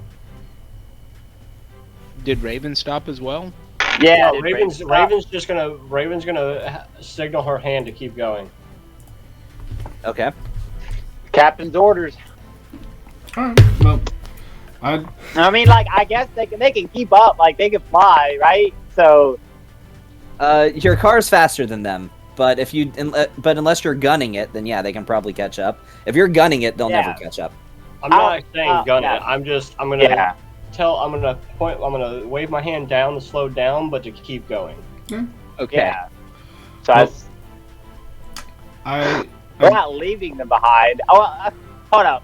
I get out the car just for a moment to check to make sure they're all right. Like I don't want to leave them. They don't look like they're in any obvious danger. No. I just cast a Alright, message. cool, Hey, we're we're going. good over here. We'll catch up to you guys if you want. Okay, cool. All right, I'll go with that. So the rest of the group, as you make your way forward, I'll circle back to Anand and Lucas. As you make your way forward, you start to begin to pass through some settlements as you enter the Twilight Woodlands. And to paint the picture, the Twilight Woodlands is gorgeous. Even though it's gotten pretty late, the Twilight Woodlands is in like a perpetual night once you go under the tree cover, with wisp-like particles that float in every direction, bioluminescent leaves on each of the various flora that you find throughout the forest, all the trees and flowers and roots, and the entire forest itself just glows at all times. Many of these large trees appear to be hollowed out, likely through elven high magic. But as beautiful as this place is, you start to see reason for concern as you make your way forward.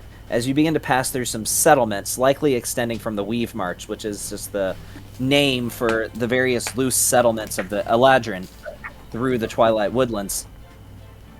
There's nobody. I'm sending my pseudo dragon up as far as it can go. Okay.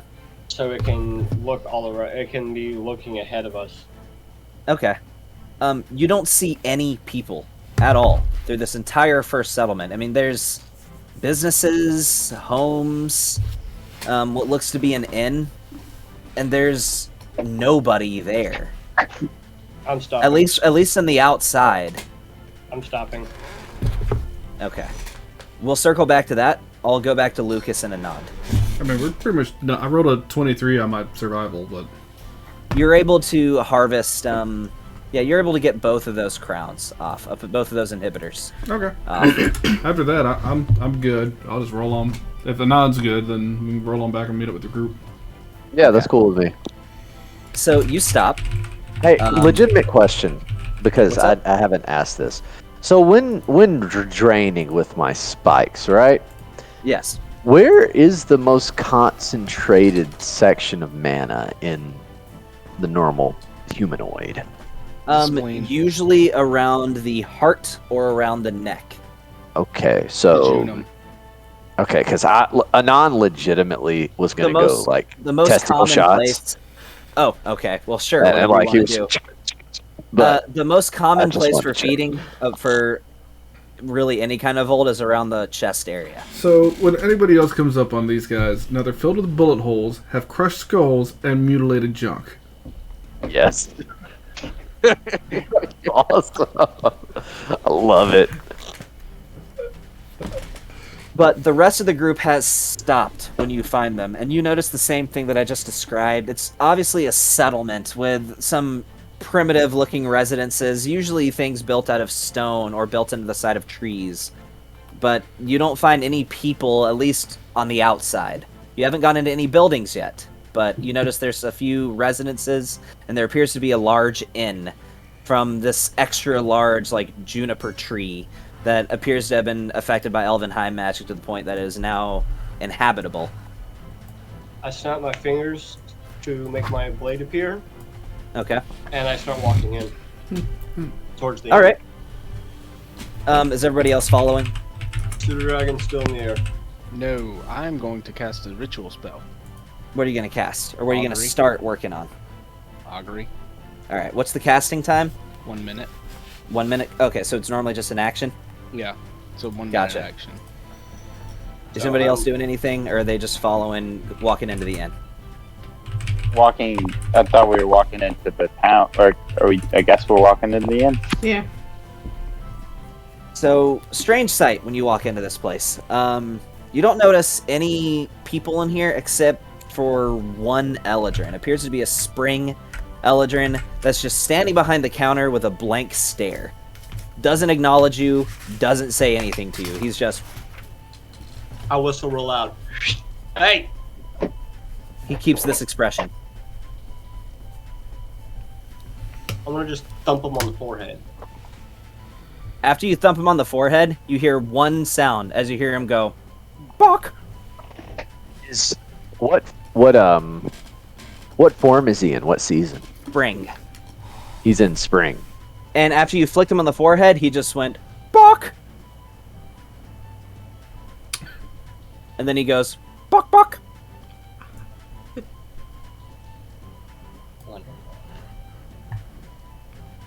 before his eyes start bulging out of his head more as he goes bark, bark, bark, bark, bark, bark, as he just explodes, sending blood and viscera everywhere, showering all of you in just this gore. As you look to where he was standing, and you notice there is a literal chicken standing exactly where he was, that then continues just bark, bark, bark, bark, walks up to you, Raven, and begins pecking your foot. I kind of kick it. I kick it as hard as I can. You're kicking it? I was kicking as hard as I can to the left. You've committed sins against the crown. So And then I'm gonna walk behind the desk. you kick it, and it goes flying back against the wall. After a few moments, you hear a tap against the side of this inn. And then you hear another tap. And then another tap before it's... As the window shatters inward, and this swarm of chicken descends upon you, Raven. Make a dexterity saving throw. Flocking chickens, motherfucker! I hate you, Gavin. I hate you all. Dexterity check. Dexterity saving throw. Oh, saving throw.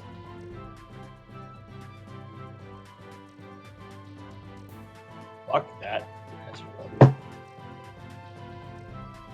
An And I 11. actually... An 11? Okay, I need to change the music here real quick. Not for combat, but to change the tune. So you take 14 points of piercing damage as about 30 chickens all descend upon you, peck the ever-loving shit out of you before dispersing and going various directions. I need to change the music real quick. Bear with me. All right, I'm going behind the bar. Did you add those 14 points of piercing damage? Yeah, that's fine. I can do that. I can do the Okay. 1 I can do the 14, whatever. 14.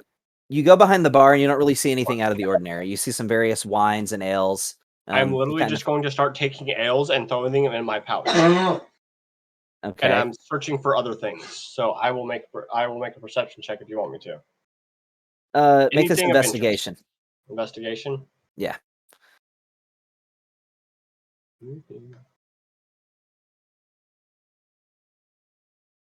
Another fucking 7. God damn it.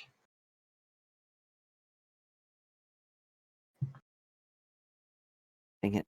My passive perception is higher. It's a 17. So that's perception, not investigation. Oh, that's true. Fuck.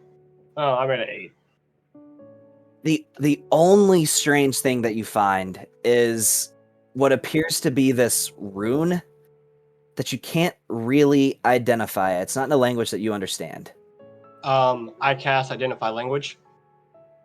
You mean comprehend languages? Yep, Comprehend Languages. I can now read it.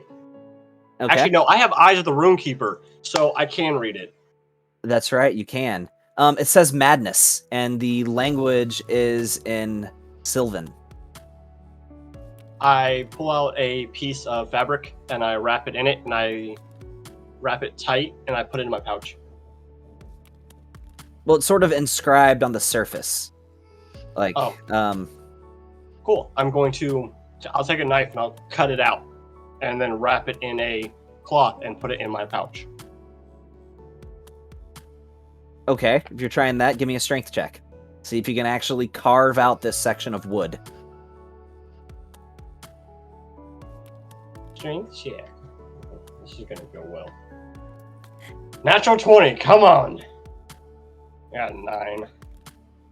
I mean, you're able to carve into it, but I mean, this is some thick, dense wood. That's what she said. Anyway, that you're trying to literally take the entire section that with this rune still intact and put in your bag. You're not able to do it. So it just says madness on it? It says madness. Alright, I'm now looking for other runes. I'm going around this place looking for other runes. We'll get to that. Did anybody else have anything that they wanted to look for? Oh, you can tell me how Yeah, much I'm gold I leaving. stole. Who's leaving? I'm leaving. Okay. So you see something interesting then, since you're heading outside. You see standing up far on the opposite edge of this settlement, this cloaked individual. Doesn't have his hood drawn, so you notice he has pale green skin, a very thin, long beard extending from his chin. Again, he also has some deep green robes, some like solid white hair, and then you notice the antlers. These giant antlers ascending from his forehead that have this visceral appearance, larger than life. These antlers extending from his head are probably a third of the size of his entire body, with various sharp edges, and basically they're very huge. Imagine the biggest buck you've ever seen, but this is on a humanoid's head. As you just see him just chuckling to himself. And it looks like an elf. Looks like an elf, yeah. Elfish, but elf-like, yeah. Is this outside? This is outside, yes. So can I see this as well? If you go outside, but as from inside, no. I never went inside. He was in the corner. Oh, then absolutely you can see this. Does he look like what's his name? Delamere? Delamere. He does, yeah.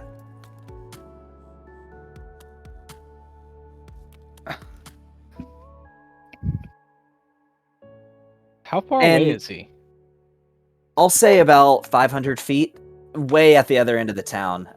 At this moment, almost like clockwork, as soon as he shows up, you see these individuals all just descend from outside of these different buildings, all of them making these animalistic noise, almost stupidly animalistic. Like, you see this one person just go, moo, and then immediately after, they turn into a fucking cow. Before they turn back into a humanoid-looking Eladrin again, before they moo and turn back into a cow. This is hundreds of people that all appear to be transforming back and forth uncontrollably into various animals. It's the most Fey-like thing I've ever heard of. Is my augury done yet? Yes, it is done. Okay. Why are you wearing a hat in the house, Tony? Because, man, it gets cold without hats. Okay, that's fine. Yeah, the spirit of Christmas keeps my head warm, apparently. Oh. All right. Yeah, so you receive an omen from an otherworldly entity about the results of a specific course of action that you plan to take within the next 30 minutes. What is the course of action that you are inquiring about? I'm gonna stare at Delamere. And then I'm gonna look up through the tree branches and everything, and I'm gonna whisper, Coralon, I don't pray to you often, but the weave here is twisted, and I don't like the taste. If we... would it be advantageous to try and purge this place?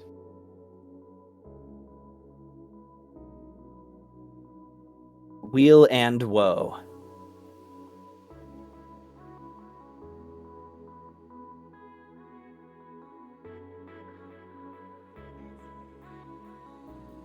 Yeah, I just want to get out of the car and just start walking towards Delamere. Okay. Begin walking towards him.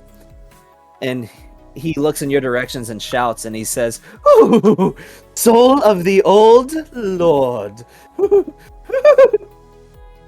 This is quite grand indeed. This is marvelous. Such a beautiful soul." Is that a cackling or horse neigh? More of a cackling. Oh, okay.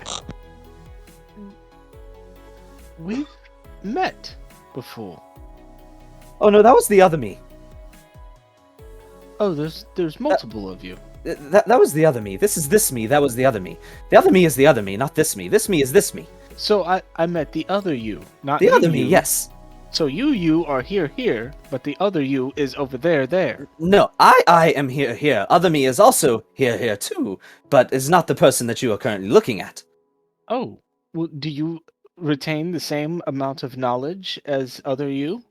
Oh, yes, indeed. Other me, he's, shall I say, boring. I prefer to keep myself entertained. You know, understand. an eternity is a very long time. One must do what they can to stave off madness. I see, and it looks like you are enjoying yourself. I surely am. Look at them. Their lives are so simple, so innocent. They have not a care in the world. I have done them a favor. Right, but they don't get to live in eternity. And do you know the lifespan of a chicken is only a couple years? So they have 2, maybe 3 years. But I could to surely live? fix that. If they die, I just poof, they come back. I never thought about it that way. Is that the power of an archfey? Well, all powers are plentiful and many, but yes, that is one of my many abilities. Tell me, old lord, what brings you here? I must say that I was Neston, hoping to please. see you. Neston, please. Oh, I refer to one by the nature of their souls. For one of the things that I'm unfortunately gifted with is a marvelous gift and a marvelous curse, as I see others by their souls. I see where they come from. I see who they are. It's truly something marvelous. Is it? It sounds like it could be really bad. I bet you stray far from major cities. Oh well, I enjoy my solitude. It's all so lonely. Well, Corlan has asked me to help you. Oh, so us. I believe I can help you. I believe this is such great fun. I feel as though something is necessary. He snaps his fingers. Make a charisma saving throw. Oh, I don't want. I'm with him. Do I have to? Yes. I don't even know where to find charisma saving throw. I am proficient in charisma saving throws, but it doesn't matter. Bon and so Bon and Neston, you both find yourselves back in the inn, but you feel a little different. I got 18. Yeah, that wasn't high enough. Oh fuck. You find yourself back in the inn, and you feel a little different. And you can't quite place it, except when you look down at your own bodies. You appear to have swapped genders. Finally.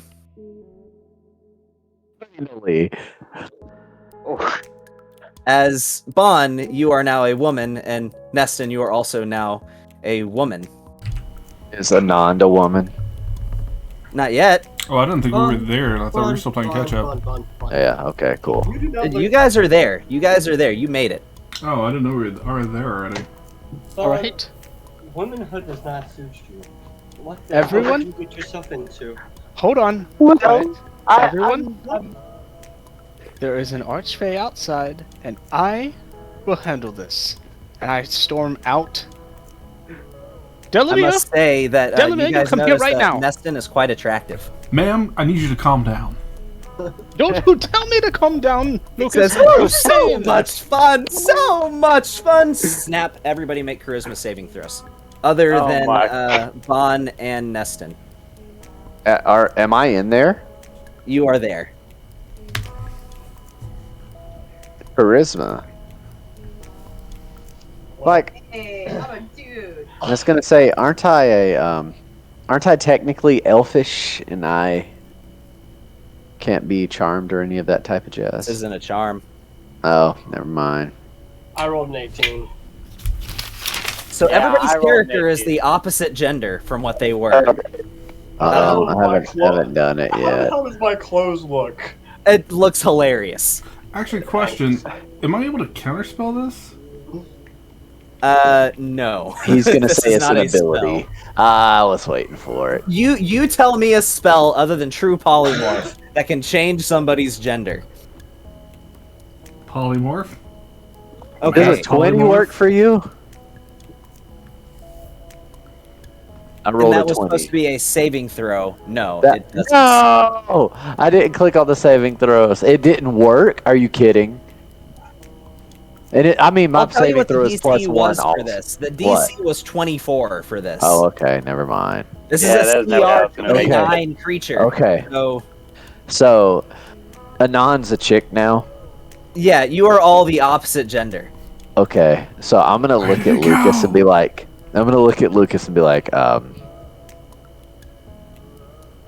and my spikes pop out. I'm a fembot. That's awesome. So, Lucas, your hair has significantly grown in length. It now is That's about waist awesome. length as you have these long, luscious locks. Raven, your hair is still about the same length, but you're a dude.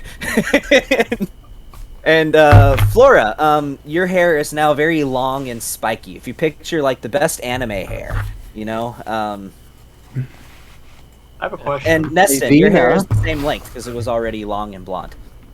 Hey, I What have a about question. me? Your hair is also still long. You look kind of like Sephiroth. Thank you. Can I see him? You can see him Crown of because Madness. he's just. I'm gonna cast Crown of Madness on him. You're gonna cast Crown of Madness. Yeah. On who? What kind of saving throw is that? Wisdom. Who's he casting it on? Archfey. The Oh, Archfey. good luck with that. Yeah. So that is a 27. Does that pass? Yeah. Okay. He says, he looks at you, Raven, and says, now, let's not be acting up! As he snaps his fingers, make a charisma saving throw. Oh god. Oh, what is the captain got us do again? Suddenly, you see stars for a moment, and it takes your vision a second to settle as you feel the wind brushing past your face. As you look down and you think, oh shit, I'm falling. You are up in the air, falling from about Misty Step. 90 feet. Misty So Step. you're gonna Misty Step. Yep. You're able to do so you don't die. But he literally just got irritated with you and teleported you 90 feet into the air. What do you want here? You're outside. You landed on top of the roof. Wonderful. Now, what is the point of all this? See, I knew that you were coming, and I couldn't resist. See, if you try to leave the forest, if you try to teleport out of the forest right now, it won't work. You see, I've been quite lonely for a very long time, and I knew that you were coming, and I'll make a deal.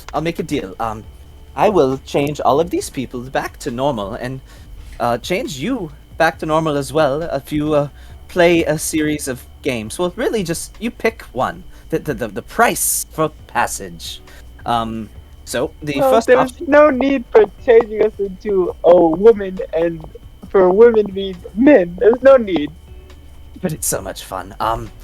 So this you must do one of these things. You can either allow me to make a coat out of one of your pelts and make gloves out of either both of your lungs or both of your kidneys, your choice. Or I guess you could go through a little dungeon I made, just a little project I made in my free time, and if you kill the big bad at the end, I allow you to pass, and I turn you and all of these good people back to normal. So which of those two options? I suggest the pelt coat and the either lung or kidney gloves. It's really the quickest option. And I guess you could go through my little dungeon. Oh, can we go to the dungeon? But can you turn us back, please, before we go? No, not until you finish. God. What the fuck? Well, I really see no other choice here. What about the rest of the Again, the group? option is there that I could make a coat out of your pelts. And gloves out of... And again, it is your choice whether it's your lungs or your kidneys. I feel as though that is being quite generous. It's your choice. Can I make a request for this? Of course. Well, I just really want the full team to be a part of this, and I know you can turn people to animals and animals to people. And Mr. Pipples pops up. He's not an animal.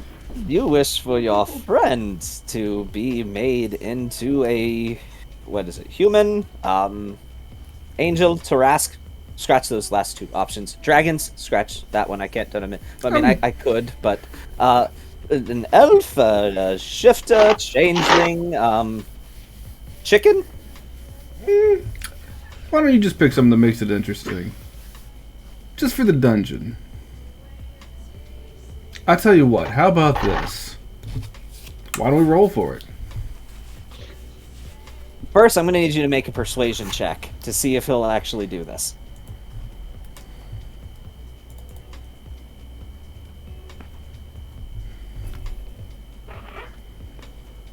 If it's a contested roll, there's no way I'm winning this thing.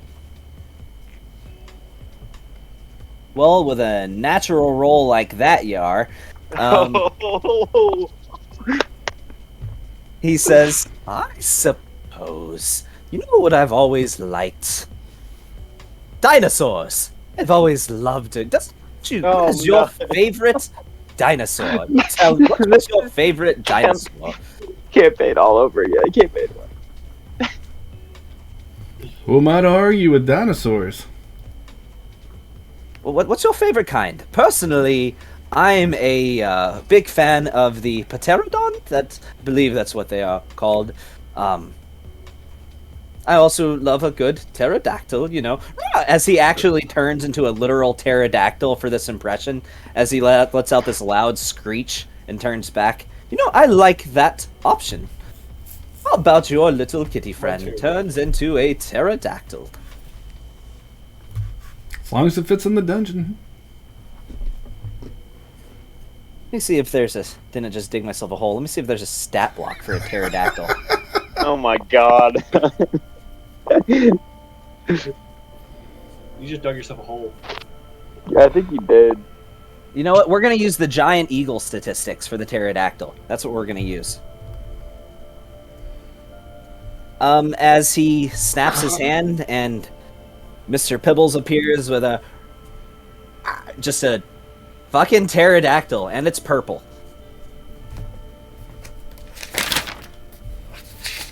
By the way, I would have been climbing off the roof and going back inside. You're in there to find that a purple pterodactyl is now present. Wonderful. Go! So how All the right. fuck are we gonna deal with this shit? I missed half of this.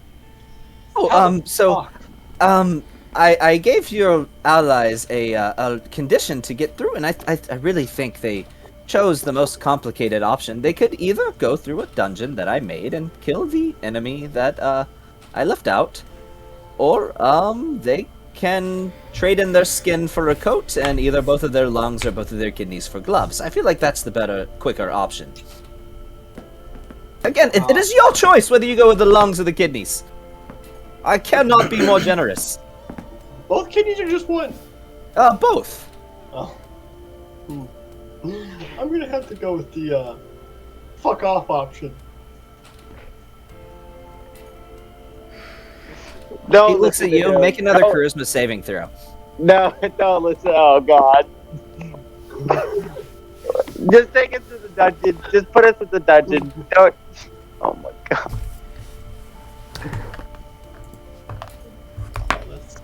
Oh my fucking god. So You're plummeting 40 feet through the air. Oh my! All right, Misty Step. You avoid taking damage. I have a question. As I come back in. Give me 1 second. I need to breathe. Fuck! Right.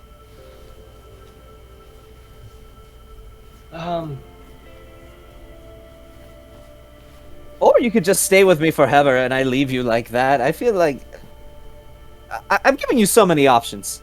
Elamir, I have an offer for you. No. We'll go through the dungeon and we'll defeat the big bad boss. at the Yes, end. old lord. Let's go. My friends here, they go through your dungeon. They beat your big bad. Your monster, you say, at the end or whatever. And I stay here with you, and I get to talk to other you.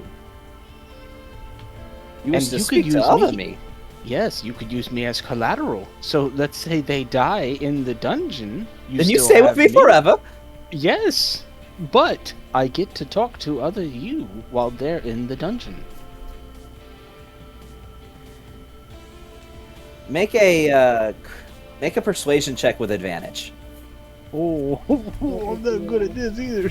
I'm stuck at all these. I don't even know where persuasion is anymore. Do I have advantage with persuasion? You do now. You said you have advantage. Oh, okay. Thank God. Watch, it's gonna suck ass. Yep.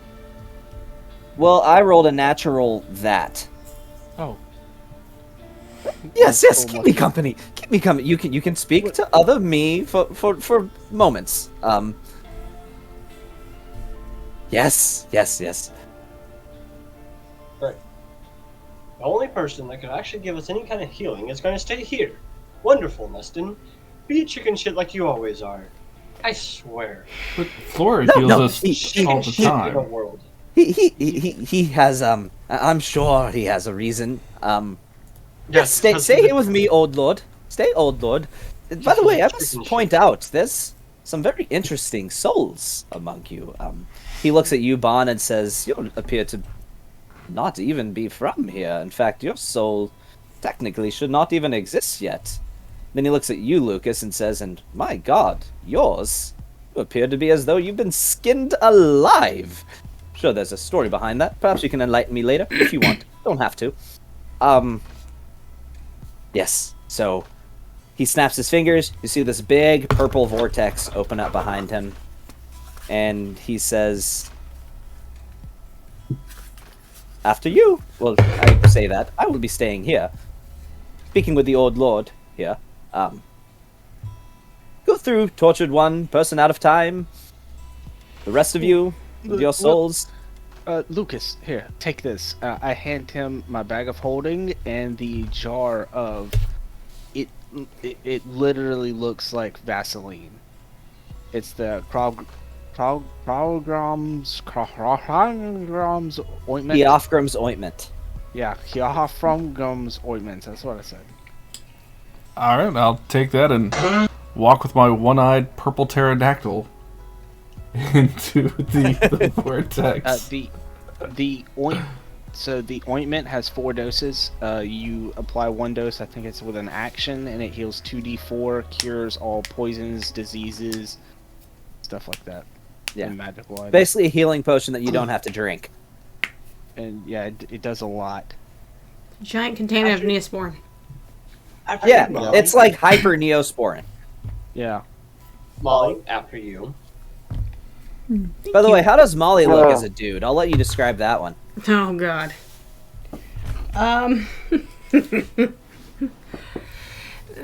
Strangely enough, there's not much of a difference, except there's less pecs.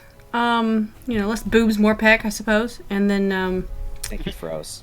I was like, Pecs are the same pecs. she's built They kind of actually sturdy. froze this time, though. I think they look. This isn't just them being really convincing. They actually froze. Weird thing is we can still hear you guys. They're back. Okay. Like we could hear y'all the entire time. Yeah. Yeah. So less boobs, more pecs. Oh, Yeah. and you're bald, by the way, because male Goliaths are bald. Yeah. That's okay. I've got the beard. I feel like she probably has just a shitload of back hair. It just all went down a little bit. Into the dungeon. Well descriptive Molly. Into the dungeon. All right. I will follow Molly. When you walk behind Molly, you can just see the tuft of fur coming up from over her shirt. Molly, you should really shave that. Who's in the back of the line? Walking through the portal. Oh, Sniper. as I walk into the portal, I will cast Mage Armor. You'll cast Mage Armor? Yeah. All right. With this, guys, we're going to take 5 because I'm realizing I forgot to upload the map, but that'll take me literally like a minute. So be back at 9:30. Whoever's in the back of the line, I want to give them Twilight Blessing and the immovable rod. So they have that.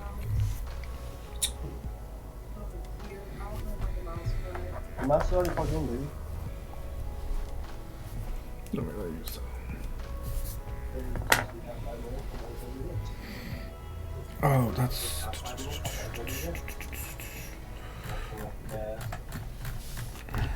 When I see him sit back down in his chair, I'll unmute him. Okay.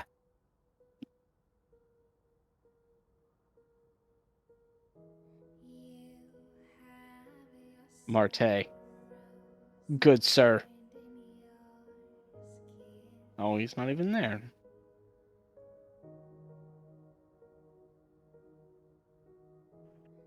He has his headphones off, so he's not gonna hear anything. Oh, I'm sorry. What was that, Jess? Martin has his headset off. Oh, yeah, I see that. Hey, Brandon left his mic on, so I went ahead and muted him. I kind of figured as much, as even as he was taking care of his stuff for me. Yeah, I had to step away a little bit earlier when y'all were shopping. I had to go give my cat medicine and made some popcorn. I like you, like I'm dying. I've never been able to get over the texture of popcorn. Oh, I love popcorn, dude. It tastes good. I'll eat like bags of popcorn at a time. I just hate when like the kernels get stuck in your teeth. Yeah, that's why they invented floss. They literally invented floss for popcorn kernels. It's a proven fact. Oh. Random question there, Gavin. What's up? So, Wanda Technomancy, I had to roll for it. We spent one night since, we fought the robots? Yes. Okay, so it's a 1d6 plus 2. Okay. I know which d6 I want to roll. I'm going to roll my Charlatan's die. So that's not actually involving rolling a dice. It really that is. You don't literally in game roll a dice. It doesn't really work like that. Shh, no, it does. You just gotta allow it. It doesn't. You gotta allow I'm sorry. Shh, just let it In any instance where you, as Lucas, are rolling a dice, you can use your Charlatan's die. I know, but I wanted you to just let it happen. Quick question. I know you did. But no, that, and I'm rolling the die now, so you can see it. That's the real thing, though. Okay.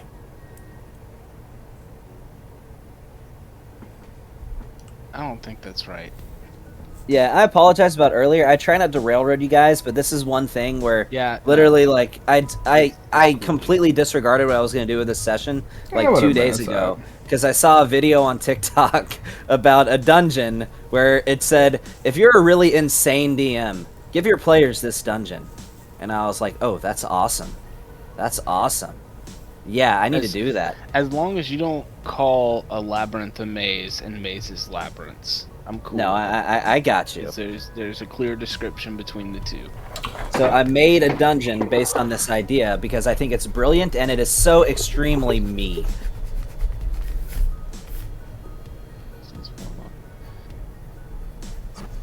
Okay, so sorcerers have a feat where they can burn spell slots to gain meta magic points back, right?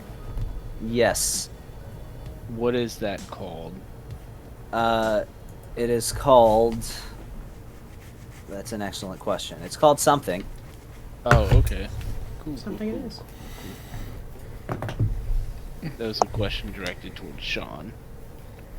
I know you know all about. Yeah, I'm looking it up right now. I can't remember what the actual name of it is. Flexible casting. You can use your sorcery Yep, points that to is. gain spell slots or sacrifice spell slots to gain additional sorcery points. Okay. Cool. All That's all I need to know. Somebody was asking I me. will be right back. I'm going to run to the restroom, then we'll get started. Or get restarted. But yeah. I went ahead and linked the map, though.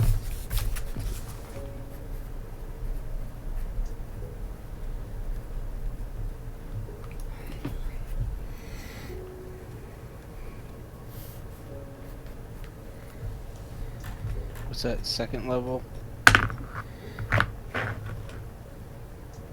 Yeah, no, a friend of mine's asking me a question. He's playing D&D right now, and he said if I pick up the Metamagic Adept feat, can I burn spell slots to get more points back as a bonus action? And I was like, I think don't that's know, specific to gotta give me some- sorcerers. Yeah, it is. It's the flexible casting for sorcerers. At second level, you get the Font of Magic, where you get your sorcery points and stuff. And I told him to give me a minute while I looked it up. I told him to go check out Font of Magic on the sorcerer page. Because only sorcerers get to do that. No, I found out as a cleric I can restore my own spell slots and stuff like that. I can sacrifice my channel divinities to restore spell slots. That's pretty cool. But actually, I won't be here next game. I'll be in my work schedule, so I told Gavin. I texted him when he brought up the idea of this dungeon. I was like, yo, can I, like, not be in the dungeon? Because that's just going to make it easier for everybody. What you talking about? I'll just sit there and play Lucas for you. Well, I got Lucas down pat. No, not really. It's definitely hard playing two spellcasters. It was so much easier with Shaz as a warlock, because, I mean, again, like, he's only got 4 spell slots, and a lot of his stuff was pretty straightforward, but... Can you please unmute Brandon? Oh, yeah. Appreciate it. I got you. Yeah, no, when you got up and walked away, we were, like, hearing your conversation, and so I figured you might want to private whatever y'all were saying. Okay, thanks. Yeah, no, our next game is on December 13th, so, yeah, I won't be here. Nick, what are you eating, man? You just had pie. Did you have pie before your actual dinner? You shouldn't spoil your appetite, man. Nichols doesn't stop eating. Yeah, What kind of pie did you eat earlier? Apple. Apple pie followed by cereal. The only type of pie I'll ever eat is apple. Yeah, that's a very sad life you live, my man. Nichols It's doesn't the stop best eating. pie. When that boy will stop eating, like, The day he 6 times dies. a day, the day he dies. Like, he'll eat 7 times a day if he gets a chance to. Hey, that's not bad, man. I mean, it keeps your metabolism up real high when you eat more often. You eat smaller meals more often, keeps your metabolism high. All right. So, Well, just let I you don't know guys if give I- you guys some insider info. I thought about an idea that I discarded, but initially my plan was I was actually going to have you guys switch bodies and you would trade character sheets. But I decided Yeah, to no, go I against that idea. I would kill you, Gavin. At that point, I would literally be like, alright, I am done playing. And whoever body I'm switching with has literally just walked away for the I rest of the swear, once you said Oh, that, that'd be no fun. like, once you said me and Neston were, like, somewhere else, I thought we switched bodies. I thought about I mean, doing that, but I would have switched bodies with Bond, but that's because I know his character. no, I'll actually tell you guys. I already thought about who was going to switch with who. So, Neston and Molly would have traded bodies. Raven and Lucas would have traded bodies. Anand and Flora would have traded bodies. And whoever's left would have stayed the same. Yeah, so you would have stayed the same, but those other pairs would have all traded bodies. Yeah, you would have been. I would have. Me and you would have had some words. If spells are memorized, like with bards and sorcerers, and they have the access to... Excuse me. Bless you.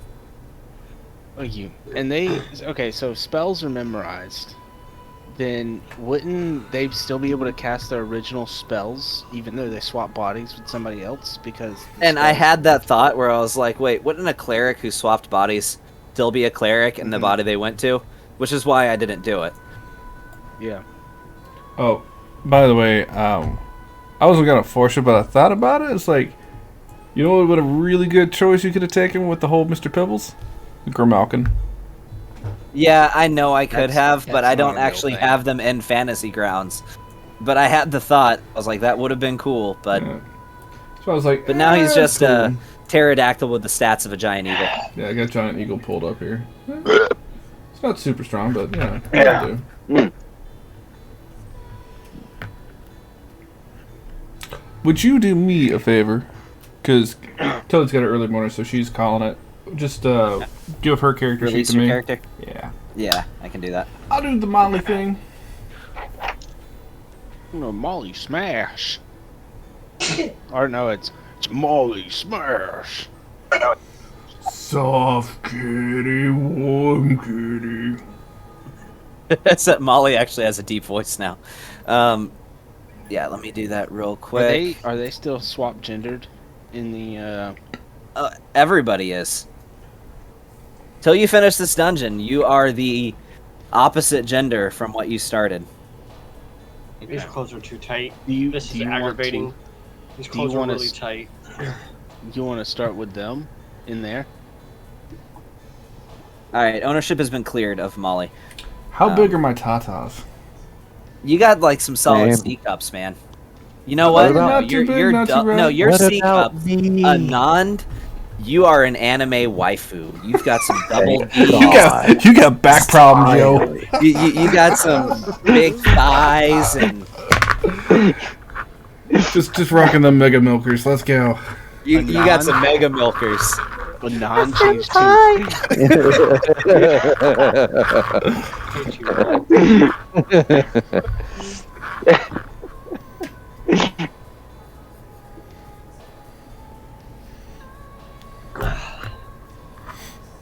All right, I'm ready to start back if you guys are. You I'm want to ready. start on the inside or Yep. the outside? So we'll start with the first little part of your conversation, and then we'll circle to the group because it's going to take me a few minutes to actually populate the map. So,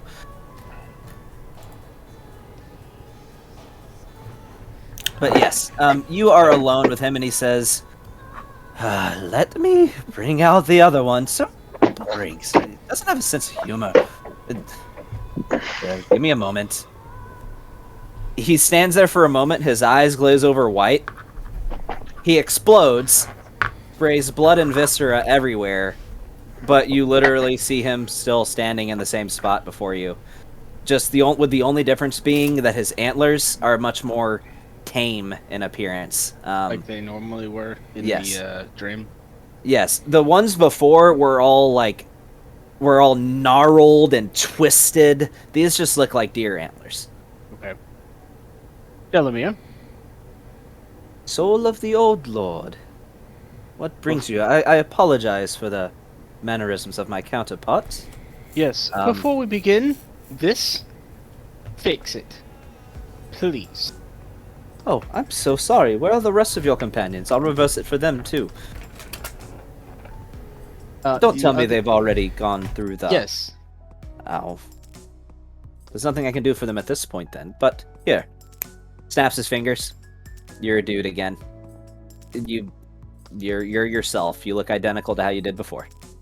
Which is like no difference. Literally you minus how you were minus a set of tits, but yeah. No.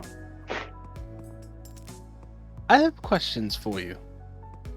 And I made an agreement that if my friends all die in the dungeon, which they probably won't, then I get to stay with your other half for forever. And I get a conversation with you. That was a wise agreement, aside from the agreeing to stay with him forever. You'll just say that if your friends die, you will likely not be yourself for the rest of eternity. My friends won't die. They haven't let me down yet. I presume they won't anytime soon. I mean, geez, some of them are kind of like mentally weak, but I mean, they got Molly. She's strong-willed, and she's strong physically. Knowing my counterpart, the entire purpose of this dungeon that he is sending them through is to invoke a feeling of paranoia, as if nothing is safe. So I would encourage them to continue through wherever it is my counterpart sent them through with such a mentality. Well, I can't really talk to them. I'm not talking to them. Look, we're wasting time here, Telenor. I have questions. One. Ask away. I did not make it this far in my head, but while we're here... If you want, we can always go to the dungeon and circle back. Or unless you're trying to call it for yourself for the night or something. No. We can... While we're here...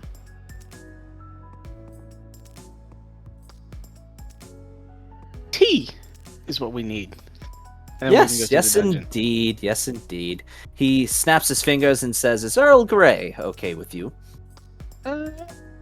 Yeah, that's Or would you prefer a fine jasmine? Oh, what about chai? I can make us a couple cups of hot chai. He snaps his fingers. You have a couple cups with various herbs and roots in it.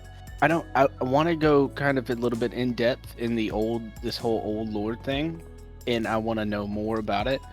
But I don't want to waste everybody else's time by going through this long conversation. So if you could send me that, I'll still be here. Okay. Yeah, I'll still be here. But if you want to send me that later, just stack it onto the list of other things that you need to send me too. So you just want me to write you up a document of like basically the history of the old lord and who they've been and previous lives and stuff like that. Yeah, and like what's going on in the Twilight place right here and stuff like that. Yeah. Okay. Yep. We're gonna circle to the dungeon now. Dope.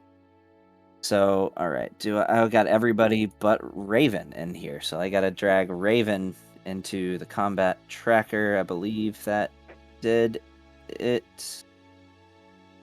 Why is it lagging? It shouldn't be lagging. I haven't gotten any lag at all since I adjusted my settings.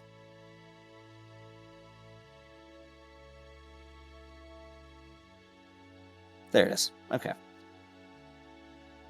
So, where you find yourself is you are standing in what appears to be this long, open hallway. So, in this hallway, it's extremely purple. The floors are purple. The walls are purple. The only sound you can really pick out is like the faint hum of this like visceral growling noise, like a but it's kind of coming from everywhere. So you can't really pinpoint the exact source. But you hear like a growling as if it's coming from the walls, the floors, everywhere. This is where you find yourself standing. You see two paths before you. Which way do you go? I accidentally revealed too much of the map, so you would know that both of these ways look, as far as you can see, identical at the current moment.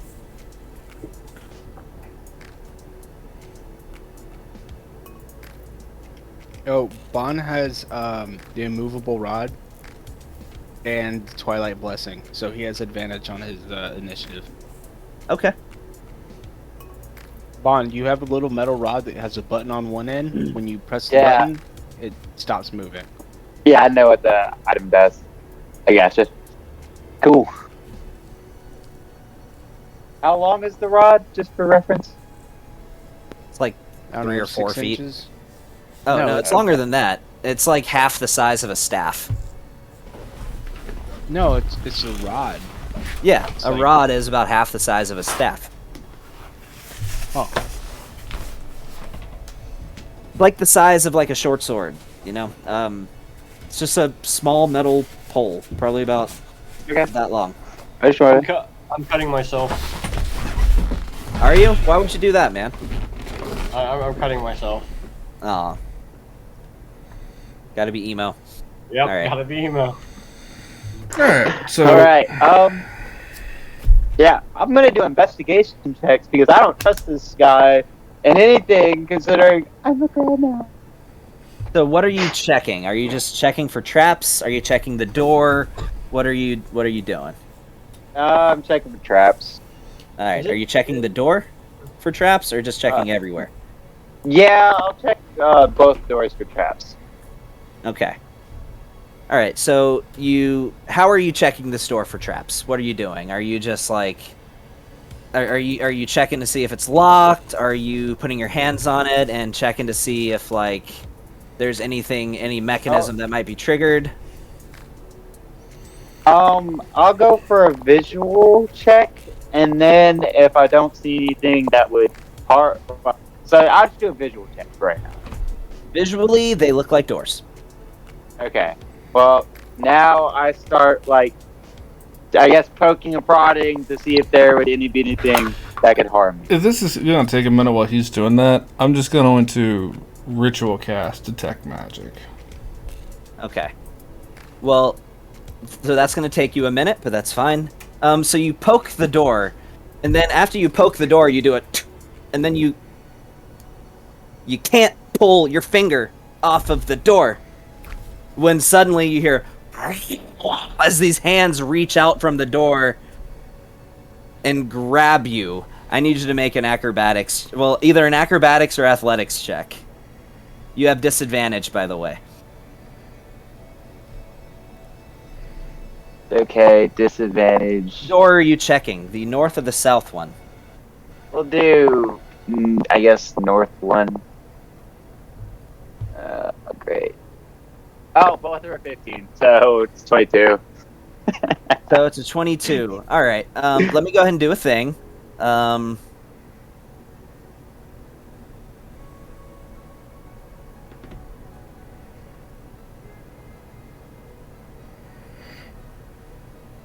As you do this, you see both doors transform into these amorphous blob-looking things that vaguely resemble doors.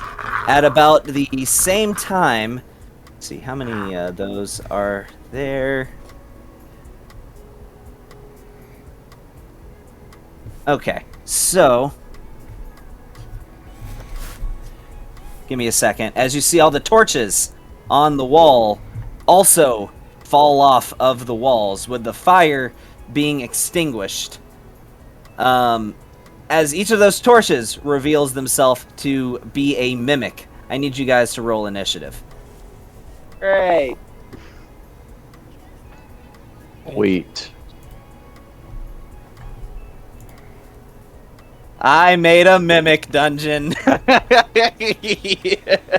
Fun, even with initiative, I still go first. Fuck you. I got advantage on that shit. You had advantage and I still whooped your ass with that one. Yeah, but like 1 point. Still counts. Yeah, exactly the same plus on initiative. For flavor, can I say when I get out of this person's butt, I chop his fingers off with a few daggers? With a dagger. We'll see about that. Okay. Just scratch that. No, you escape, but Yeah. no. Rolling a 22, I escape. Yeah. The difference is that shit. mimics have an escape DC, so it's like they don't roll. You just have a DC that you have to beat. Gotcha. I mean, he just turned the entire. He made a freaking mimic dungeon. Really? Are you surprised? No, I'm not. I love mimics. I played Dark Souls. I will always I can't chop move my first. token. What the Chop heck? and roll back. Haha. I would always use my my hammer and do a bam bam attack on every chest before I opened it. Yeah. All right. Hey, I don't see the map. It should be in the. It'll be linked in the chat. You have it popped up. You gotta Well, zoom I in just pretty clicked on far. it. I got it. Okay. I can't move my token. It just keeps You on should giving be me a able to- degrees. should be able to now. Okay. Yeah. So. But where you were standing before is where you're still standing, but you are over by that door definitely because you just escaped from the mimic. Yeah. So I'll be like right here, I guess. You would be like right here. Oh. All right, Raven, you're up. I rolled a 20. Yeah, it has your initiative in there. Oh, sweet. Yeah. Jams! Yeah, I don't know why they stopped. Combat music jams! I'm a pretty witch. All the little kids with the pop up cakes Of course. Alright. Oh, fucking hell. Damn it, Kevin. Our table Alright. is broken. I'm gonna go Our after this table. And we're gonna go with a full round of attacks. Towards fucking Juvenile Mimic 2.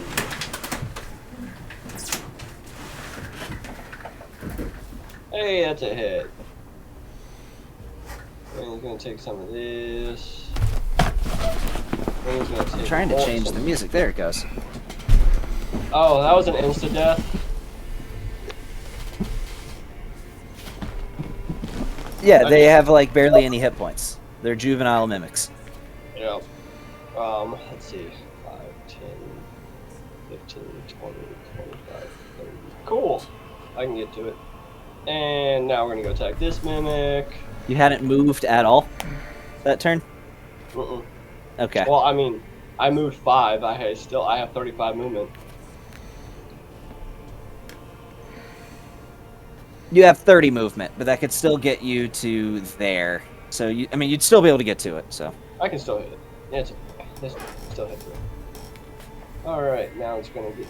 Let's see.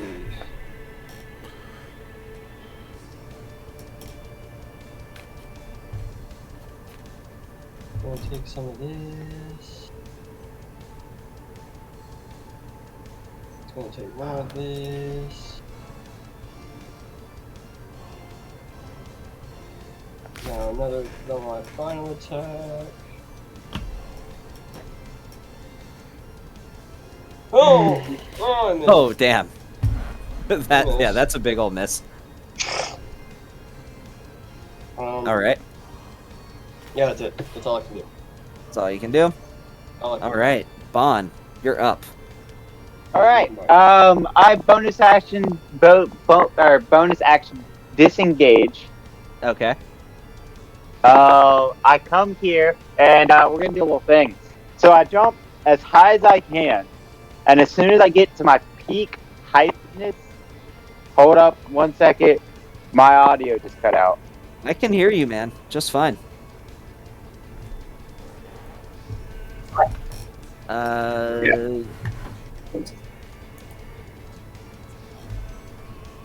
Okay.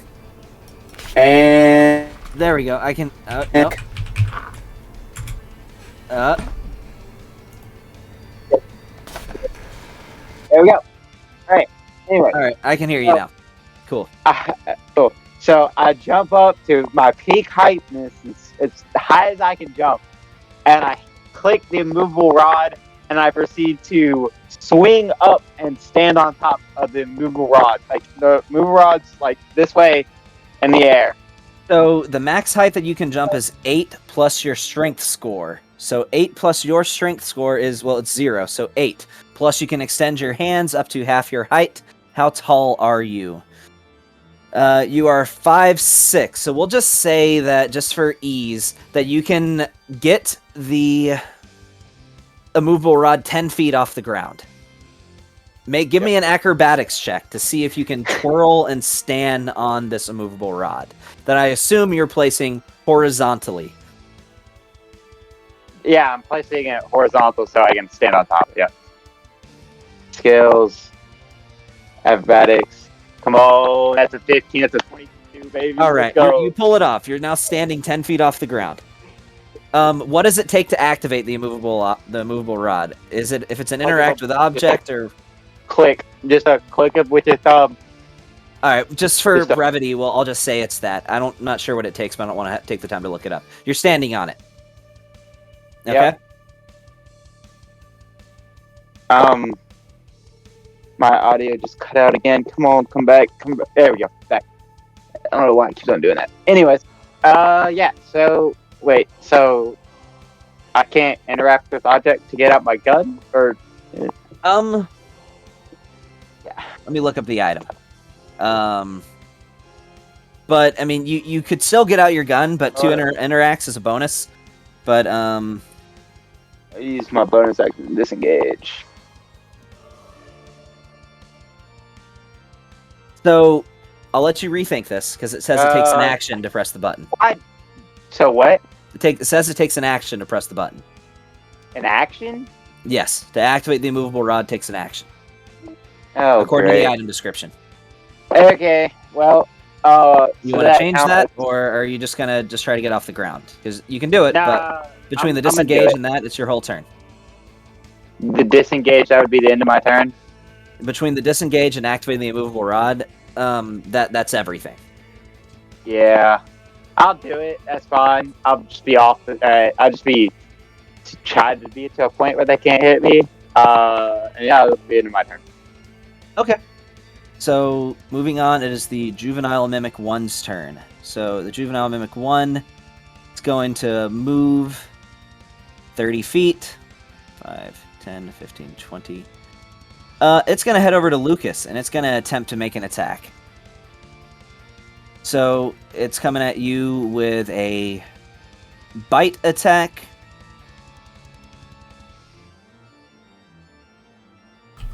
Well, that's a miss. And that is the end of its turn. Anand. Going to hop on my carpet. Okay. And go up. How tall's the room? It's about a 50-foot ceiling. Okay, I want to just get out of reach. The room, it's about a 50-foot ceiling in the room. Okay. Yeah, I'm gonna just go up like 30 feet. That should be high enough. Then I'm gonna cast minute meteors. Okay. And then I'm gonna use my bonus action to shoot 2 meteors at this one that's closest to me. The Intelligent Mimic 2. The Intelligent Mimic 2. All right. right. Roll an attack. You know how to do that, right? They do dex. It's dex saves. It's a save. It's not an attack roll. Mm-hmm. All right. Each creature must make a dex save. A creature takes 2d6 fire damage, or half per meter. So I have to make 2 dex saves then. You have to make 2 dex saves. This is the perfect dungeon for Anon. He's like, I can use fire here. So this dungeon will that's burn. a 10 and a 14. I want to say 15 is what it has to be. 15 is right? your DC, so So that would both be a of those failure. hit. Yes, so 2d6. Meow. Is it 2d6 twice, or is that 2d6? 4d6. 4d6. So go ahead and roll me 4d6. Yes. Yay! I remembered the right-clicking thing, by the way. That is 18 points of damage. All right, to Intelligent Mimic 2. Yeah, number 2. Hey, while it's fresh in my mind, Anon, you have a scroll of lightning bolts in your inventory, right? Because that was a scroll that we were missing. Yes, I have a scroll of lightning bolt. Okay. Yep. See, Sean, I told you. You had it. And I have a scroll of legend lore, and a scroll of phantom steed, and a scroll of haste. We were only missing the lightning bolt, but thanks. Okay. Yeah. And a scroll of scroll. We just couldn't remember where it ran off to. Well, you know I had it. So Juvenile Mimic 4. So, it's going to use its action to dash 5, 10, 15, 20, 25. Actually, it doesn't need to. So, never mind. It's going to use its action to attack. It's going to attack Molly. Hey, that hits. Not going to be that much damage, though. Molly, you take 4 points of damage, half to 2. If you will give Molly 2 wounds back, please. As it just reaches over and bites. It's full But damage. what Molly now finds is that it is stuck to her. After it makes this bite, it is adhered to her skin. Once again, Molly appears to be a vehicle for one of the enemies. But Intelligent Mimic 1. it does full damage right now because she's not raging yet. Oh, okay. So it takes So full Intelligent Mimic 4 1, points. it's going to move over into, since it can't reach Bon, it's going to move over into flanking with this one. And it's going to go for a full round of attacks as it makes 2 pseudopods attacks and a bite attack. It does not have advantage. Oh, that's right. It's straight roll.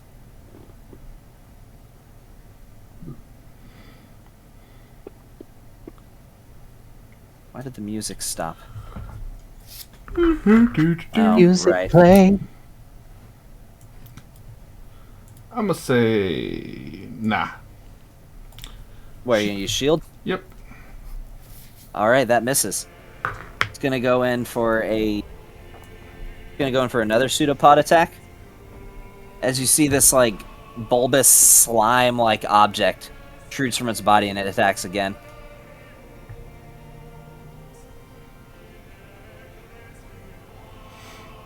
God dang. What's your AC right now? It's 21, but you can re-roll that. You're going to use luck? Mm-hmm. Okay. It's going in for another... Well, roll the attack roll again. And that's a 1 for an automatic miss. And then it's going in for a bite attack.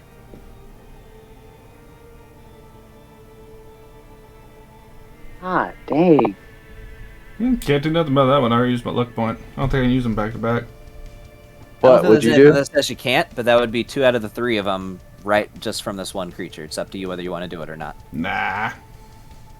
Alright, it's going in with a bite attack.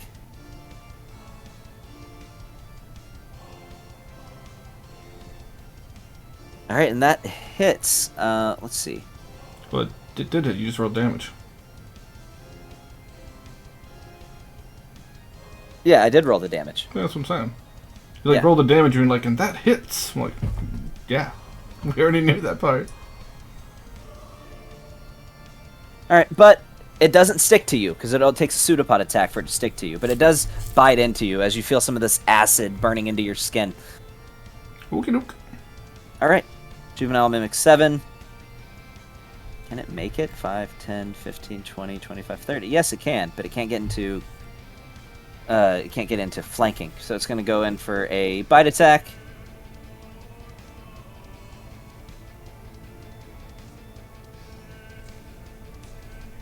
Is there anything that she can do?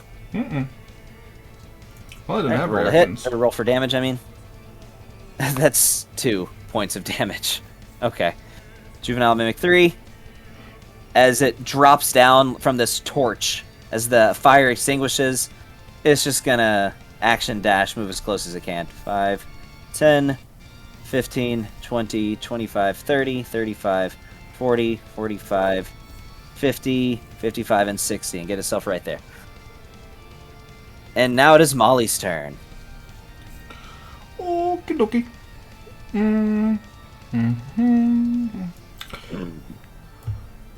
Yeah, this is quick and easy. She'll just bonus action rage.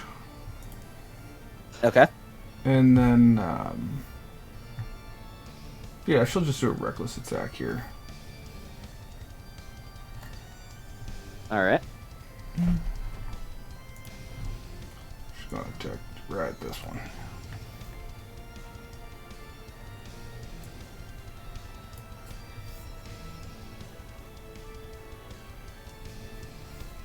Yeah. Yeah, these things don't have a lot of hit points. So Yeah. And then she'll just mosey on over to this one. And same ordeal.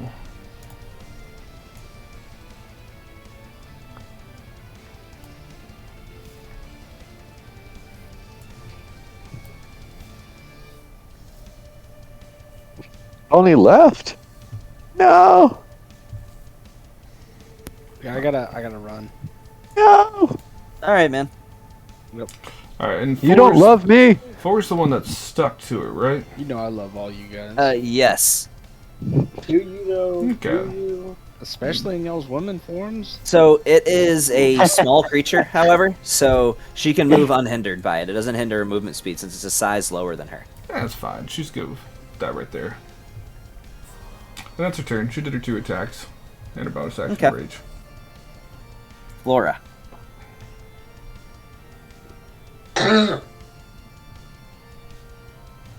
Oh, you're in a half space. Let me put you on a full space. There you go. Okay. So what you doing, Flora? I was gonna. Okay, I was making sure I was on muted. I was gonna do psychic clear at intelligent 1. Intelligent Mimic 1? Okay. What does it make? A dexterity... or no, I don't think it's a dexterity saving throw. Intel. God, those are so rare. Yeah, I'm sure this is going to go swimmingly. Well, that's... it's a strong 3. A strong 3. Fuck off with your Sean. So 7. So yes, that fully hits. Roll damage. I'm trying to do the thing. I'm having trouble doing the thing. So it's in your actions tab. Click on the magnifying glass by Rolatheme's Psychic Lance. There it is. Okay. It does, yeah, there you go. 76 psychic. Ooh, Wow. that thing hurts. Wow. That was some decent rolls for a 76. Way to A lot of go. 6s and 5s in there. Man, that's some good stuff. As Eye this roll over purple lance slams right into where you imagine its brain probably would be, as just... It just sounds rabid at this point. That's not too shabby at all.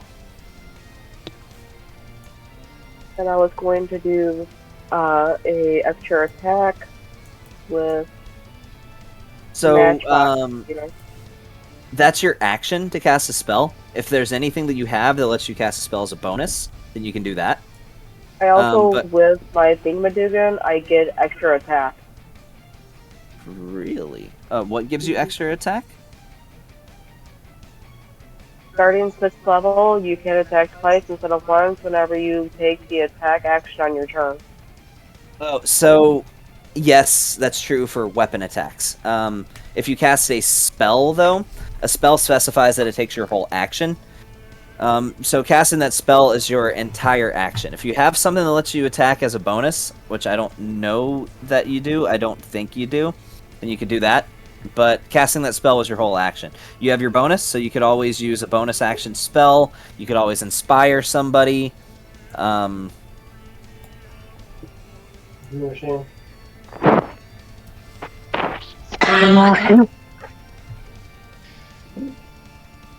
But you can't make any more attacks, since casting that spell Okay. is your whole action. Gotcha.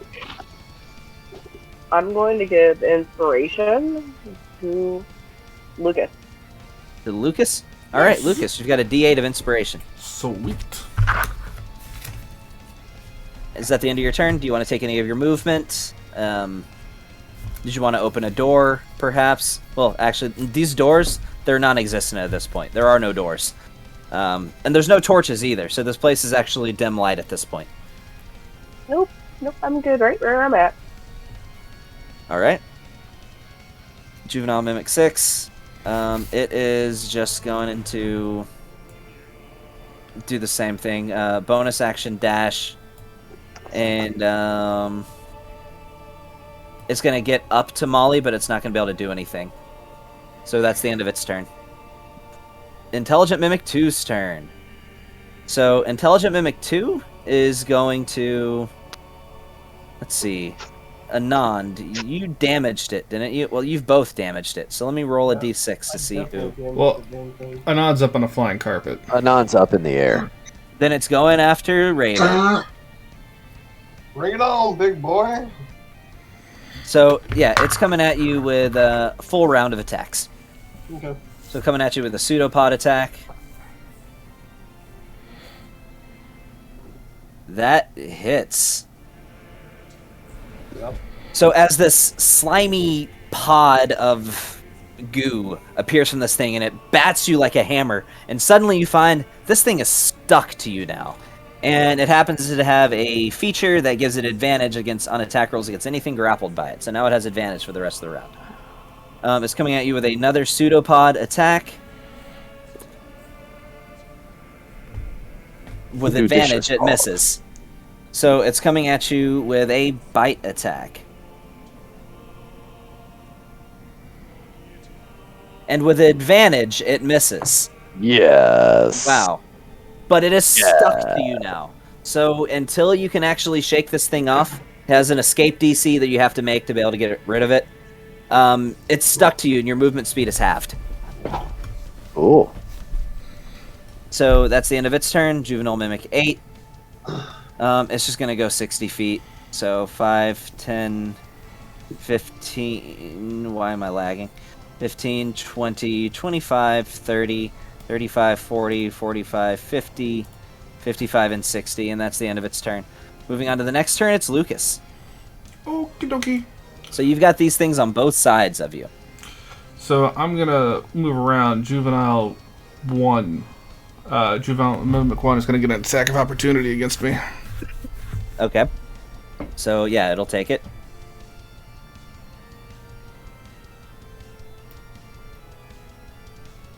Are you going to roll it?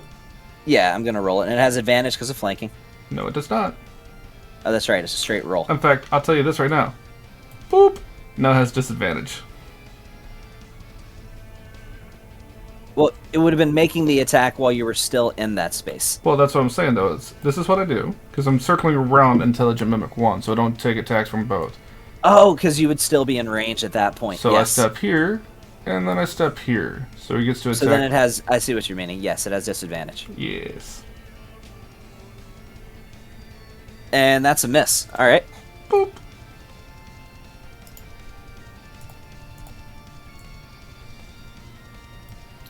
I need all 4 of them to make saving throws, please, as I cast Agonizer Scorcher. Yeah. Dexterity? Yep, Dexterity, DC 16.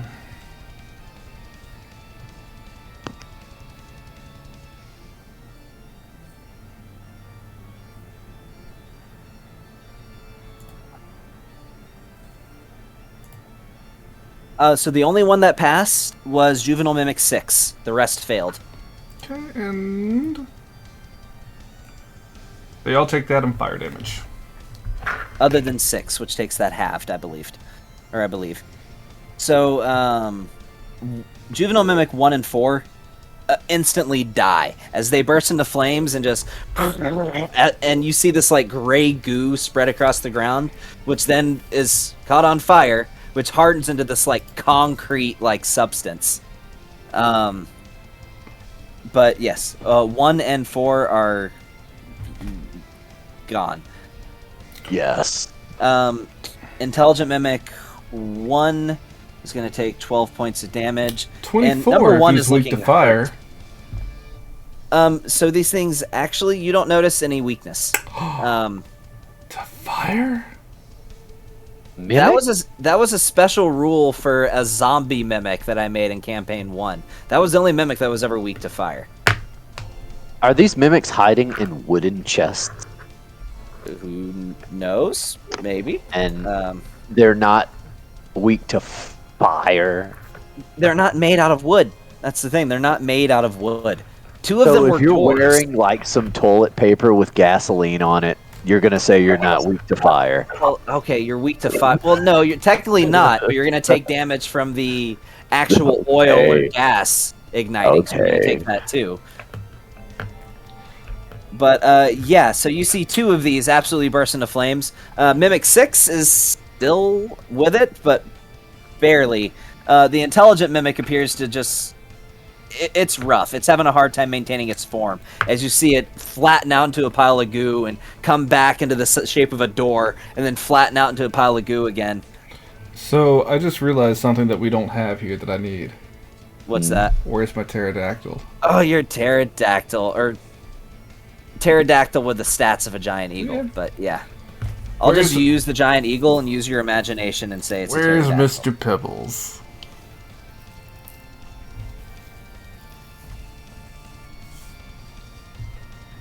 Alright, here we go. We'll just say that it goes on your turn, since with the initiative it should have had was a little bit higher. So I'll give it an initiative of 5, so it goes on your turn. Okay.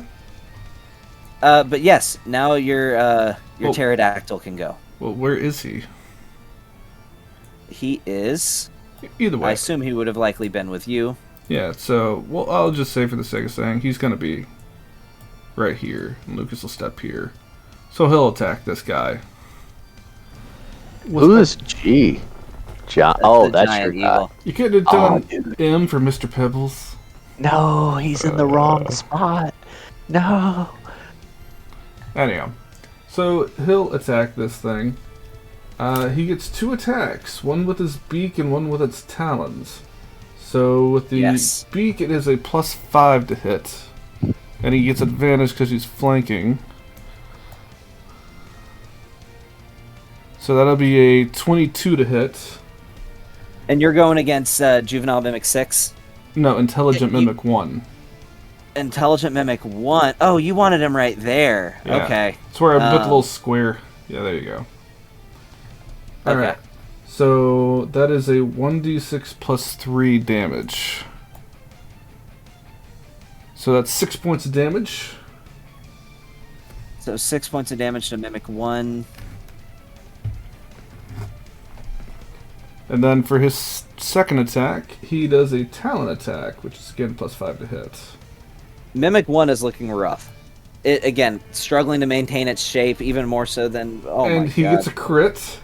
So this is 2d6 plus 3, so this is now 4d6. Yeah, roll me 4d6 and add 3 to it. 19 points of damage. How do you want Mr. Pibble's pterodactyl to destroy this thing? Still not really used to his form because he was just a cat 5 minutes ago. He just does like what he's used to doing, like this little that pow thing that they do. And he just takes it out and just thinks it's just playing with it like a toy, and it just slams it up against the wall and knocks it 15 feet in that direction. It leaves gray mush on the wall as this thing loses its form, and it's just this slime just trickling down the wall. And then you just see him take his paw, sniff it, and he's just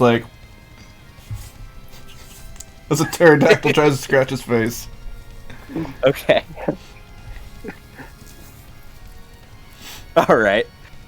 And then I will, fuck it. I'll use the rest of my movement to hop on Mr. Pibbles, and we will ascend. Yeah. As a chick.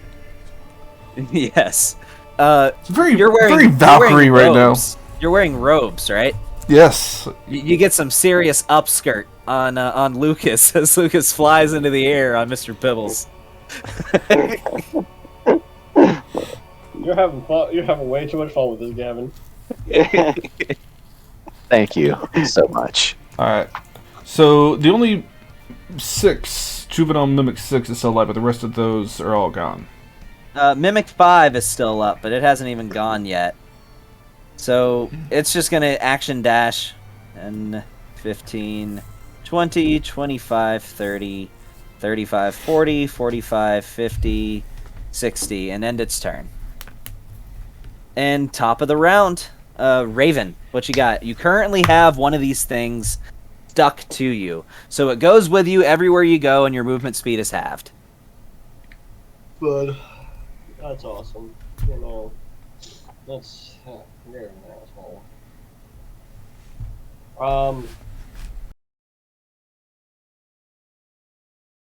Why'd the music stop? Let me get it.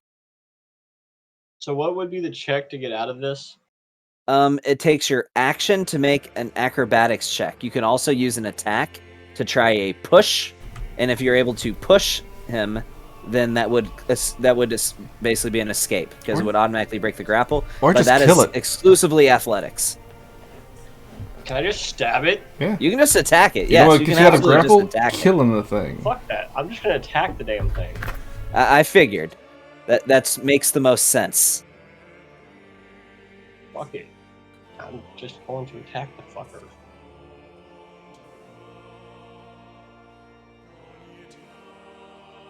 All right. Yeah, that hits as you slash into this thing as it's just holding on to you, trailing behind you with this slime that's just linking yours and its body.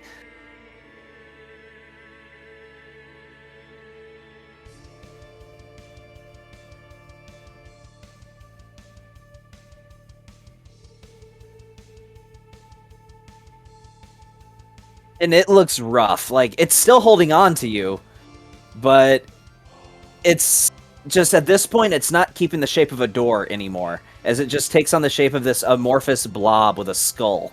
Yeah, not anymore. Now it's fucking dead. Fuck you. How'd you have that many attacks? Was that your bonus action attack you had? Yep, I got 3 attacks. Okay. Yeah, so at this point, the slime is still stuck to you, but it severs midpoint between yourself and the creature, as you just have this gray, slimy tendril that's just stuck to your chest. But I don't have boobs anymore. Not right now. And you look kind of ridiculous, by the way, wearing like a halter top as a dude. I know. It's not even a halter top. Like, it just like covers like barely my nipples. Like, it's all open chested. Like, you look like Borat at that one part of the movie where he's wearing the green onesie. Oh my god. Fuck you. God, I hate you so much. I just saw the name Mr. Pipodactyl. Nice. I approve. Pipodactyl. Love it. Alright. And then, we're going to 10, 15, 20. Yeah, we're gonna go here. Alright. Yep. And we're gonna move. Well, I thought I was gonna move. I'm gonna move over here. Blink. Alright, that's it. That's it? Bond, what you got? You can attack any of these things in here. The one next to Molly looks like it's barely holding on. The other two look healthy, but you've noticed these things are quite shrimpy. So, yeah, as I see this, I'm just going to be like, well, this is a waste of ammo pretty much, but I'm going to go and shoot the Juvenile Mimic 5. All right, make an attack. Remember, you have that new handgun. Yeah. Well, just give and you also have the I forgot what the name of the ionizer too. You still have that as well. Yeah, the ionizer. Yeah, that's what I'm going to use. You gonna use the ionizer? Ionizer. Yep. I'm just gonna boom for a 21 to hit. All right. Yeah, that definitely hits. Roll damage. Literally, my lightning damage kills it. All right, you can roll a 1 on each of your dice. Yeah, it's dead. Exceeds. Yeah. It's an insta death. Even if I made these things make death saving throws, it wouldn't get a chance. You doubled its hit points with that attack, so it's dead. Alright, yeah. Next shot's gonna go to the next one. You could invoke spirits to just kill the other one next to it. You could, but no, he has to have sneak attack to do that. Oh. And my jump again. Fucking shit. Oh, it jams. Let's be honest, man. Yeah. If there was ever a fight for this to go ahead and jam, let's go ahead and do it now. Yeah, right. We're at a good point for jamming weapons. Yeah. Out of all the fights that could happen in, trust me, I have had my gun jam in some really fucked up fights. When you're, what are these things? CR. They have a challenge rating of 0. All right, it's okay for it to jam right now. All right, Anand, what you got? Kill him. Well, I don't want to waste my meteor, so I'll just send 2 meteors at it. Okay. Do I even need to roll? Well, how long does your meteor thing last? Is it just a minute? I haven't. It lasts a minute. Melts a minute. Meteors, it lasts a minute. Gotcha. So. It's minute, not minute. Oh, okay. Well, pretty sure it's a minute. Well, let's find out. I don't know if it was like Crown of truthfully don't Stars because know. that lasts like an hour. Well, we're not that big, boy. It lasts 10 minutes. Oh, okay. You might be able to use it for another fight if we just. You might be able to. I'll say I'd let it make it to the next confrontation. So There's gonna So be another I'll confrontation in this I dungeon. will savor it. I know. Oh, this isn't the boss. no, this is not. Let me go ahead and I'll just use a firebolt. How about that? You attacking number 8 or number 6? Wait, there's more. I thought there was only. There's 2. Oh, I didn't see him. Where's he at? Yeah, the one that's attached to Molly is basically dead. Almost dead. Like you know you would kill it if you hit it. You could literally flick it with your Jojo. finger and it would probably die. Okay. Yeah, I'll just throw a. I'll just The throw one that- the weakest The one. one, So you're gonna throw it at 6? I mean, the I'm gonna 8 throw a lightning is bolt. literally. Wait, the 8 is healthy. Why not? And it's farther away. Okay. Neo.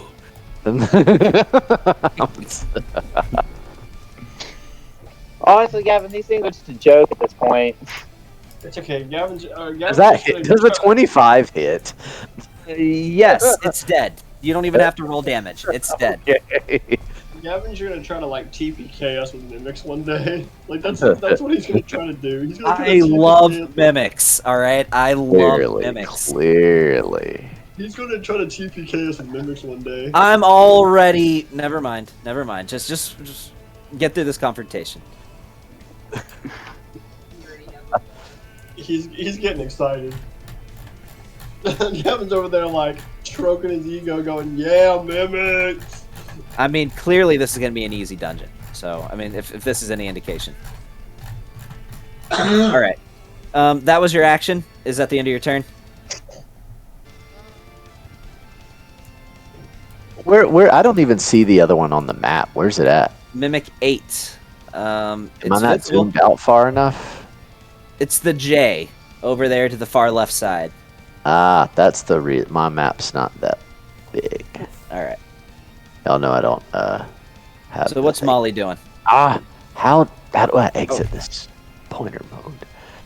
Bonus action. Boots of speed. Okay. Reckless attack. Give me an attack with advantage.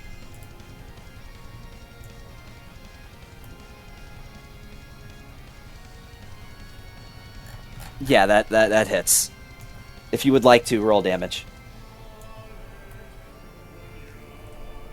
It's dead. She cleaves into it with her glaive, and this thing just scatters into gray goo and disperses across the ground. Yeah. Yeah. All right. Yeah, I proceed to try to unjam my gun. Give me a tinkering check. Oh, I wanted Intelligence check. I wanted like flash the group and yell Yamate Kundasai really loud. Tinkering check is a wisdom. Are you doing that? Yes. You get a nice view of Anand's boobies. Yeah. I'm gonna whistle real loud. They're gray, by the way. What's the tinkering check again? Intelligence or dex. Add proficiency. I mean, we might as well have fun with this. Hey, Gavin. Absolutely. What's up? So these things are just goop, right? Yes, they turn into goop. Take another beaker. I'm gonna scoop me up mimic You goop. scoop some mimic goop. Scoop a mimic goop. That's a 16. All right, Work. you got a beaker full of mimic goop. We'll go and say that's let's say that's 8 ounces of mimic goop. And you would likely, as an alchemist, be able to use that for various potions that might like transform you. Usually as like some sort of filler ingredient, but you would know what those would be good for. Can you make a mimic repulsion spray? I mean, I could try and invent something like that, maybe, but What, mimic bug repellent? basically. Yes. All right, so you see two paths, one to the north and one to the south. Which way are you going? Does 16 work to ungem my gun? Yeah, your gun is good. And since we're doing this, flip a coin in the air. Molly's also going to activate her flame glaive. Okay. What'd you say, Raven? I'm like, heads we go north, tails we go south. I'm gonna flip a coin. Okay, you pull out a gold piece and you flip it. It lands on a crown, which means heads. Hey. We're going north.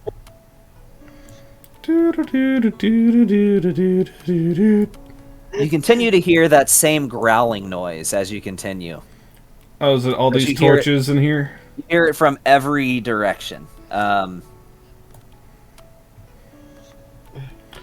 mean, I guess as we're going, Molly's just gonna walk up and like, no, and she just smacks the shit out of every torch. Just as she's going by. Nice. She does so until the last torch, which was just a normal torch. As she knocks it off the ground, and you see it touch the floor, and when it does so, you hear this screaming noise from the floor as the floor turns into a gray goop, leaving a big hole in the ground. What is this? So what you see is a toilet, and next to this toilet is what looks to be 3 potion vials. Before we do anything, I'm gonna fly up to Lucas. He's still a chick, right? All of you are the opposite gender. That's hilarious. Okay. Well, I'm gonna just slide up and tap him on the shoulder and be like, "Hi," and give him the gift of alacrity. What does that do? Alacrity. I was imagining I something don't know how to pronounce alacrity. My apologies. Yes, that's. I wasn't trying to give him that gift. I was trying to be useful. You cast Gift of Alacrity, Okay. and you see his clothes wave just a little bit as you notice a deep V form in his robes. I'm gonna shoot the toilet. Nice. Thank you. You're gonna shoot the toilet? I'm shooting the toilet. All right, give me an attack roll.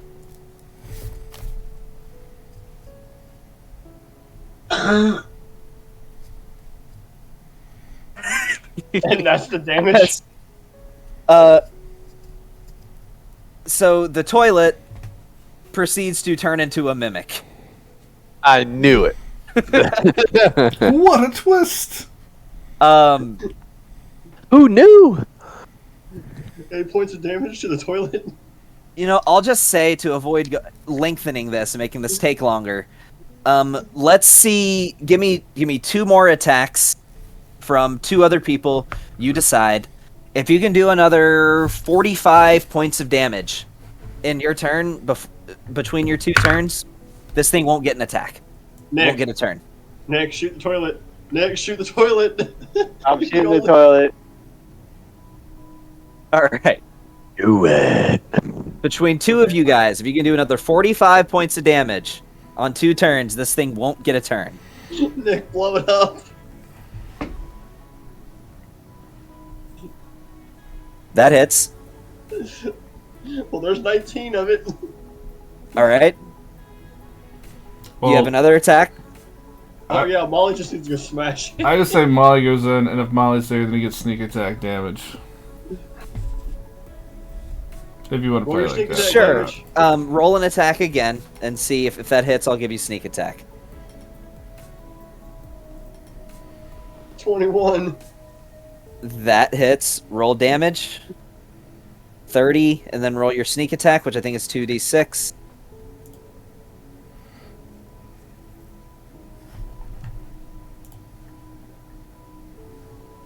$38, and now it's Molly. You know what? Molly was gonna kill it, and in 1 turn she's gonna do 7 points of damage. Yeah, it's dead as this toilet melts into a pile of goo.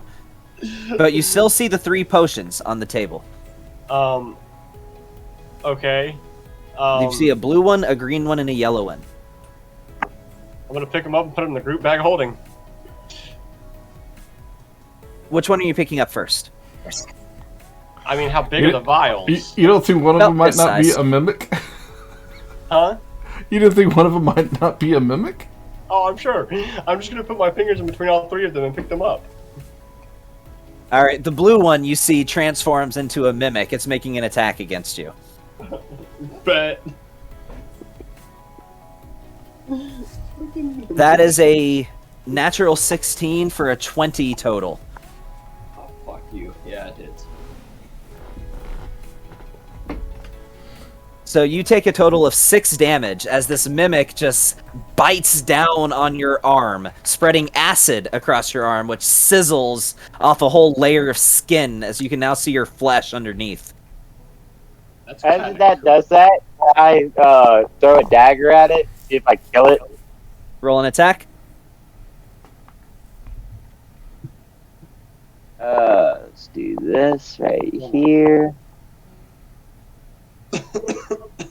This is Gavin's dream come true, There's a guys. 23 hit. Yeah, 23 hits. Roll damage. Okay. It's a yeah. D4 plus dex. And when do you get sneak attack? Because it's That's focused on 9 me. points of damage.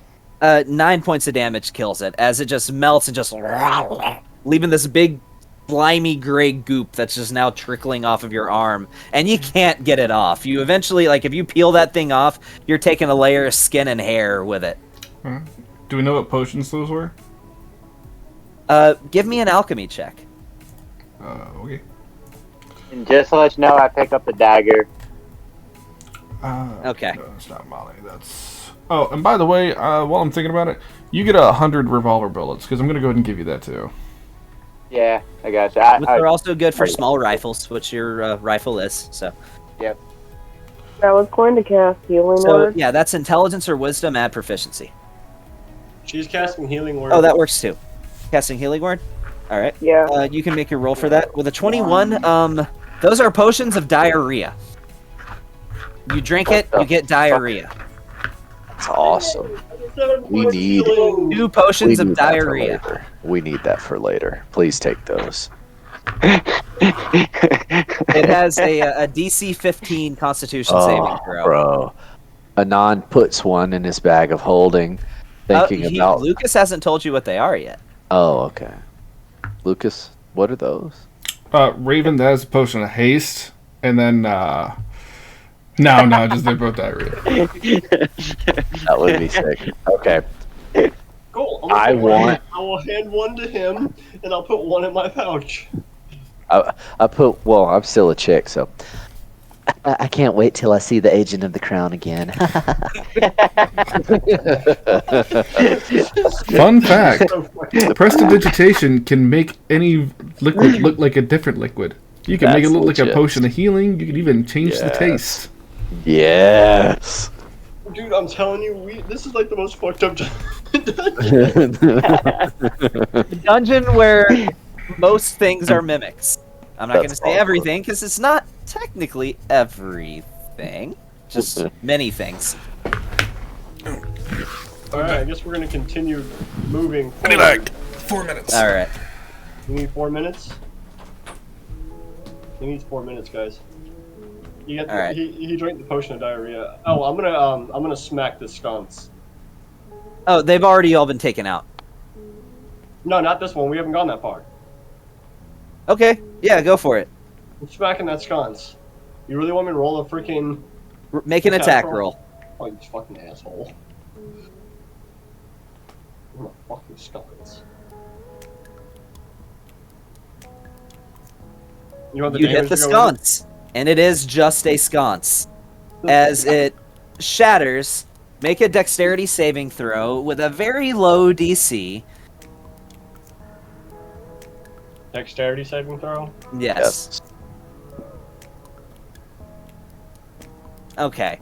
So it sends flames everywhere whenever you hit it, but you don't really get burnt. Like, it catches like a corner of your sleeve for a moment and you pat it out. But that was just a sconce.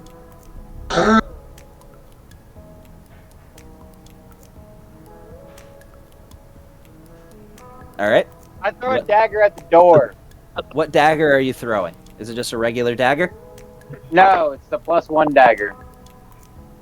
Okay. Yeah, So yeah. it hits the door, bounces off the door. Okay. I'm gonna I go pick it up.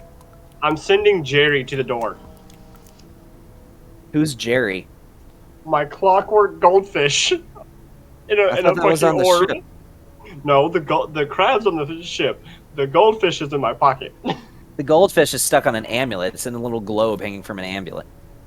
I know. I'm just gonna take it off and let it swim and move the freaking ball. Like a hamster ball? Yeah. Okay, it can do that, but it's got a movement speed of like 10 feet. You know, it's not really something you can use for anything. It But can go sure, at least use the doors and fucking mimic, because the mimic would eat it. it bumps into the door. And then that's it. It bumps into the door. Okay, I go to the door and I pick up the goldfish. Okay.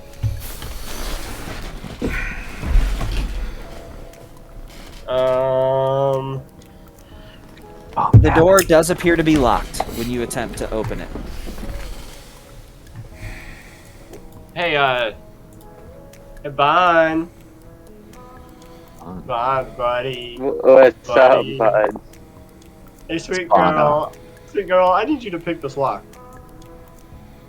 Okay. I would imagine Bon would be quite an attractive female, I would think. I can't hear you right now, Gavin. My audio cut out. What was that?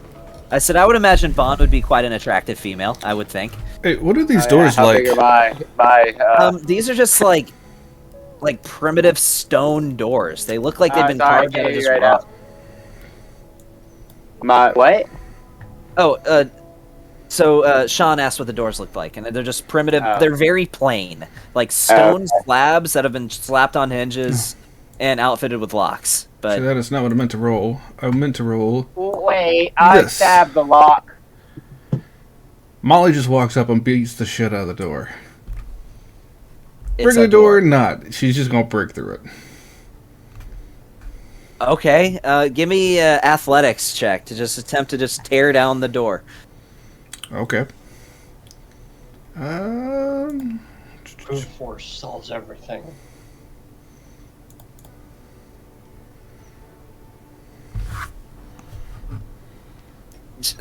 She shoulders the shit out of the door, smacks it a couple of times, and after just a round of sparring with this door, one of the doors just flies off the hinges and cracks in two when it hits the ground. You've got enough of an opening to get through.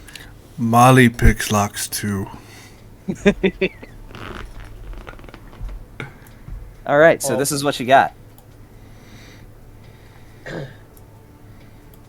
So all of you hear a voice in your mind, and the voice says to you, "One of these chests is real. It's an actual chest. I wonder if you'll find out which one." Wait, what are we looking at here? So this is a room with a big pool of lava in the middle, with a very narrow walkway around each side.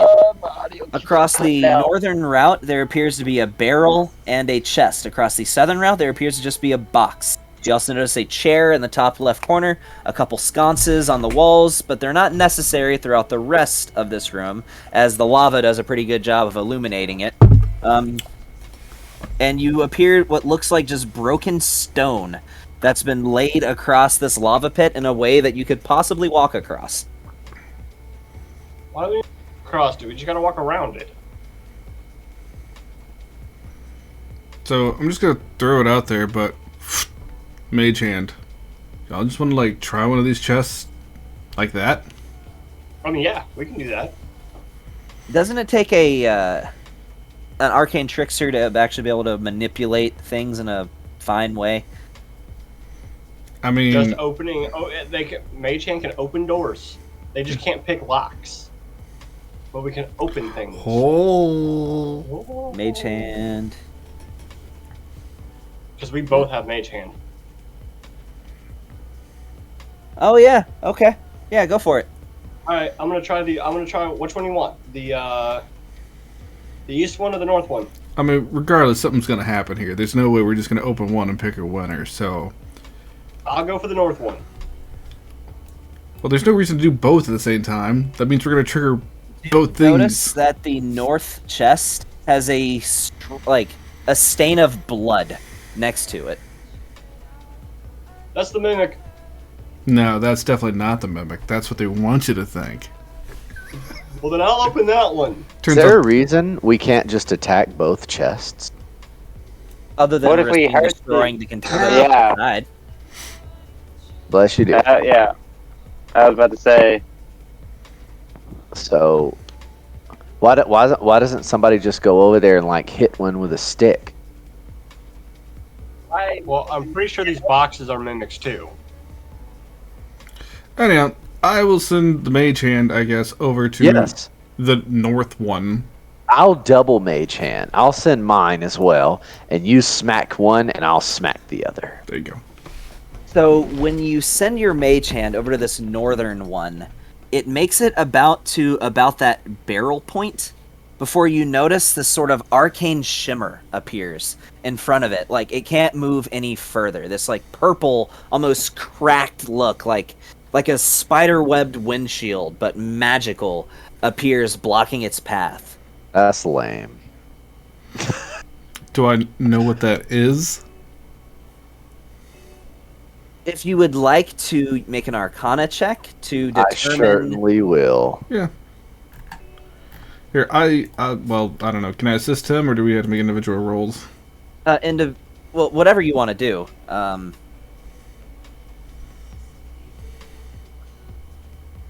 14 for mine. Well, then I'll roll mine. So I will go ahead and give you one bit of information.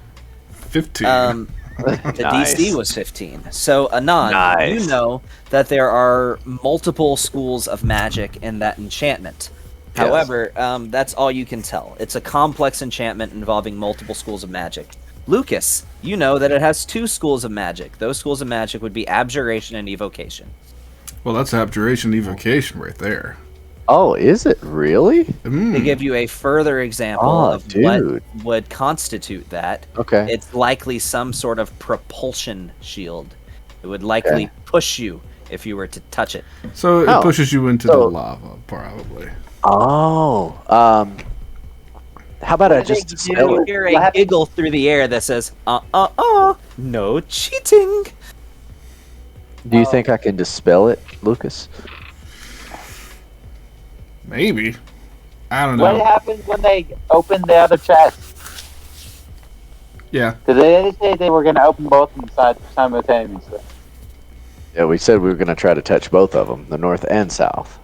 So you weren't able to make it to the north. When you open the western chest, I assume that's what you were meaning. Yes. It opens. And inside of that chest, roll for my random items table. Staff of Power. Yes. Oh, that's a pretty good one. That's a high roll. Let me see what that corresponds to. Wand of Orcus. No. I'm just counting to 93 real quick. Give me a second. 5, 42, 18, 7, 36. Negative 4. 74. 69. Ooh. There's the dirty-minded one. No, actually, I rolled a 93. It's not as fun as 69. So inside of this, you find 2 beads of force.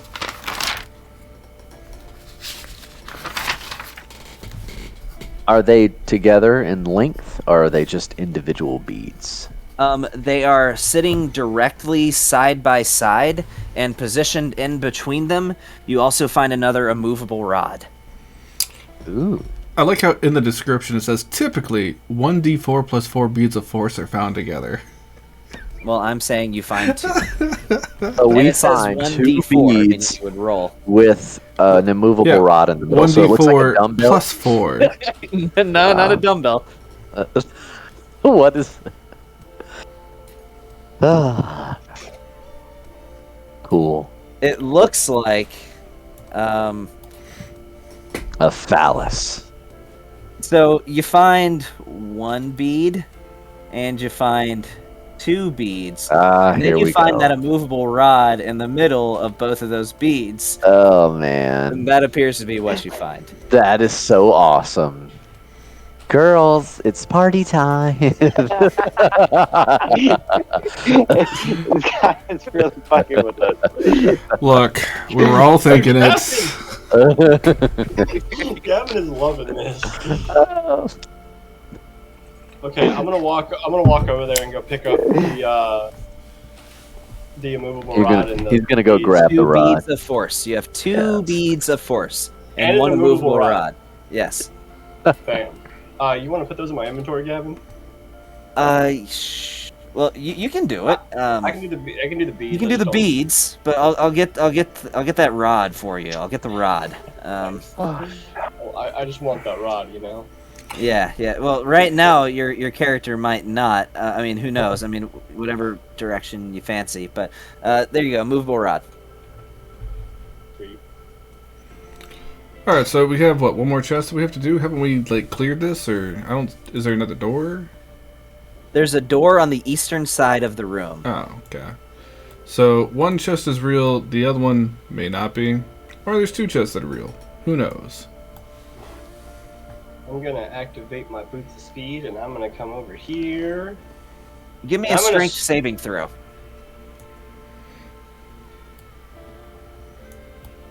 There's a mimic on the floor. I'm proficient in strength saving What if throws. the room is a mimic? 20. Okay, so as you approach this direction, you come to this arcane shimmer, and you just feel yourself just slam into it with a pop as you slide back across the ground, feeling yourself going over the edge, and you just catch on the edge, feeling this like bubbling, this heat underneath you. In fact, it is so hot that even though you don't touch the lava, you take 2 points of fire damage. Hey, As a little speck of this lava bubbles up and catches the side of your leg. what are these 2 things in the middle here? Just looks like debris. Okay. They just looked a little different from the rest of it. I didn't know if that was something else. Okay. Alright, I'm gonna go step on here. All right. Appears to be sturdy. Which Oh. route are you taking? I'm gonna walk all the way around. Give me a athletics check, as when you step on this one right here. Does it have you- to be athletics? Athletics or acrobatics. Technically, it's an escape DC, so either one you like. But you feel as though you can't lift your leg. It's a 14. You're stuck. This thing is, it's making an attack at you with disadvantage. Or with advantage, because you're grappled. Awesome. Isn't Except, what's that? if it's a mimic, isn't it in the lava? Yeah, technically. But it's made out of stone because mimicking stone. But Mimics it's not never made actually of gain the item resistance, because it's not though, made of of wood. So that's why I didn't take the fire damage or extra damage for fire. So this thing's just sitting in lava. How does that work, DM? So I'll just tell you, I downloaded a document that has like 6 different kinds of mimics in it, right? Like alternate sorts Dude, kinds it's of good. mimics. We're just rolling with it. I'm messing with you. Just do your thing. So, because, shocker, I really like mimics, so I literally downloaded something off of DM's Guild that comes with extra mimics. Okay. Wow. So this is a, yeah. That hits. So you take... Oh, where is it?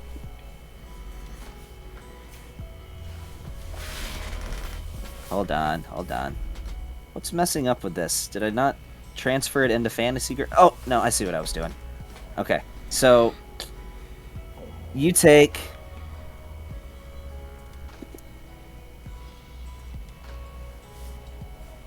19 points of damage as this like lava spitting mimic just like bites into your leg that it has grappled. Literally, the floor opens up and just starts chomping on your calf as this lava is now dripping down your leg.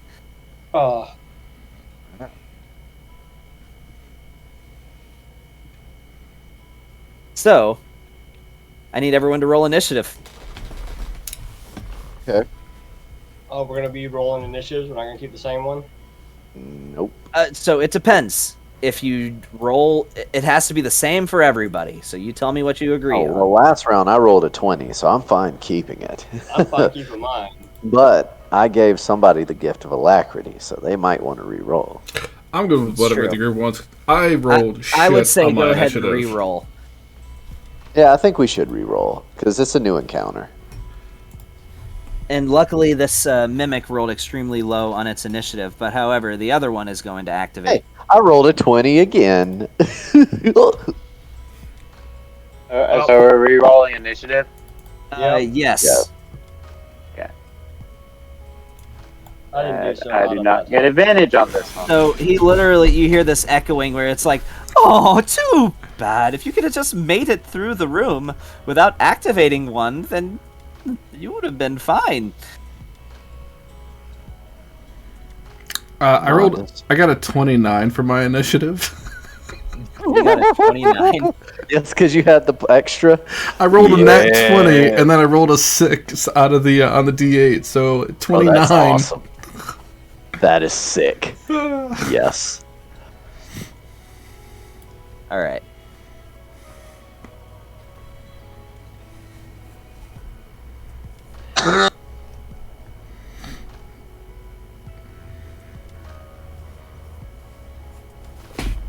There we go. Do you guys see all the enemies?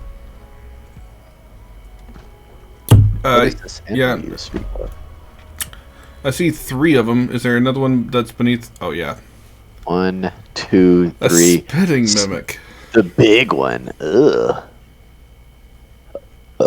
Excuse me. All right.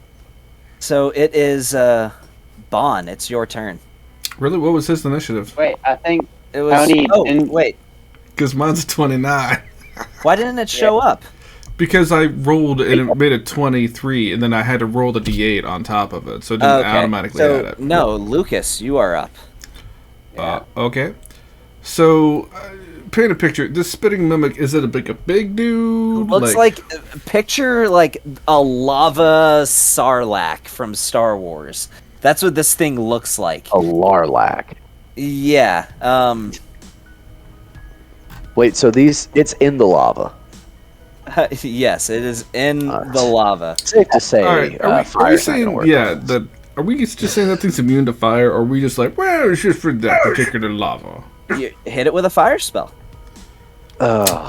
You just had to screw me over when I have these meteors ready to go. Dude, I've already had these things placed. Well, I had a document saying where I was going to place them. Alright, what is my movement speed riding on a giant eagle? 80 feet. Okay. So... before I just move things, let's see how far I can actually get here.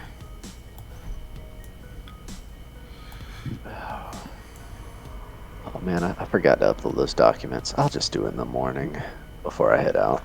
Alright, give me one second. Let me see here. I was not expecting to go first. 29. No, there's no... I could hit all 3 if I could do a fireball, but I don't want to do fire, because I don't trust it. Ooh. You could do fire. You know what? I'm going to try something. I'm going to try a little something. So, I'm going to ride Mr. Pipples all the way out here. And then for my action, I'm going to take out my new wand. And on Spitting Mimic, I'm going to use the Wand of Paralysis. Okay, the Wand of Paralysis. So that is what kind of save? Is it Wisdom? No, because it's not an actual spell. It's a Constitution 15. Alright. Well, damn. He is paralyzed. Because it works on creatures, not on humanoids. Okay. Wagger. Yep, and then, because that's not a spell, that's a magical effect. I will quicken a spell and cast Lightning Bolt. Hey! Boom. I'm loving this. And what are you casting the lightning bolt on? The other two, Mimic 1 and 3, where I've got that second line going through. Okay. Gotcha. So they have to make, what is it, dex saves? Dex save.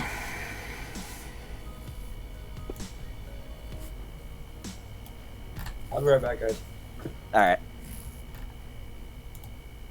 So, interestingly enough, it hits Mimic 3, but when it gets to Mimic 1, your lightning bolt just collides with this magical field and just bounces off.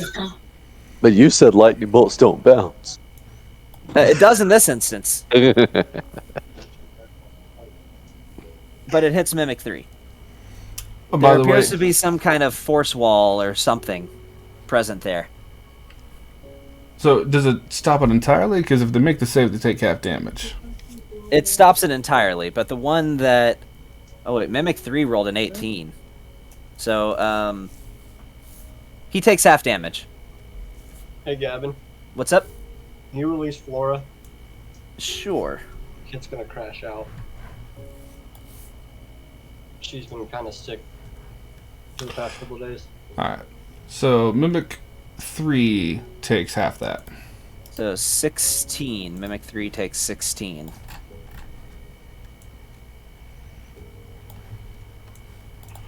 And I imagine I was at least... Huh? Well, okay. There we go. I didn't carry it that way. There we go.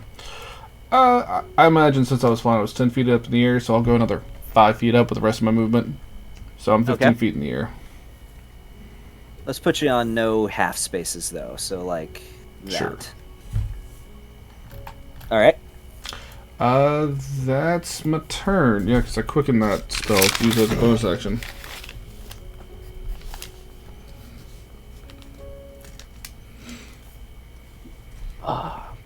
You didn't use any fire damage, did you? No, I did lightning. Yeah, you know. I saw the lightning bolt. I didn't know if there was anything else. Alright. Is that the end of your turn? That's it for me. Alright, Oh, Vaughn. what am I? I'm a fucking... I paralyzed the one dude. If I'd have done the lightning to the big guy, he would have auto-failed his dex save. Yerk. You true. paralyzed the Fitting Mimic. spitting? Yeah, the That's big guy. genius. But I didn't... genius, but then I was like, oh, hey, here's a dex-saving spell. Let me not put it on the guy that's going to auto-fail the dex save.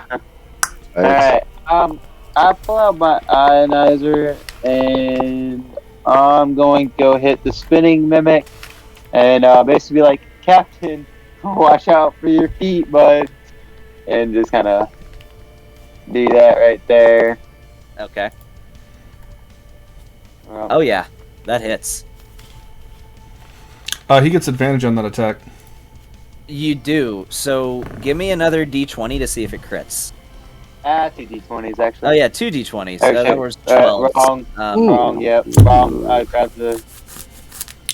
Hey. No, neither one of those is a nat, but it's No. still hit. So, And because it's Go ahead. advantage, he can do a sneak attack on it. yes, you can, Sneak because you attack. have advantage. And then with that sneak attack, I can also do damage to one of the other guys. You can do that up to your proficiency bonus, I believe. So I think that's 3 times.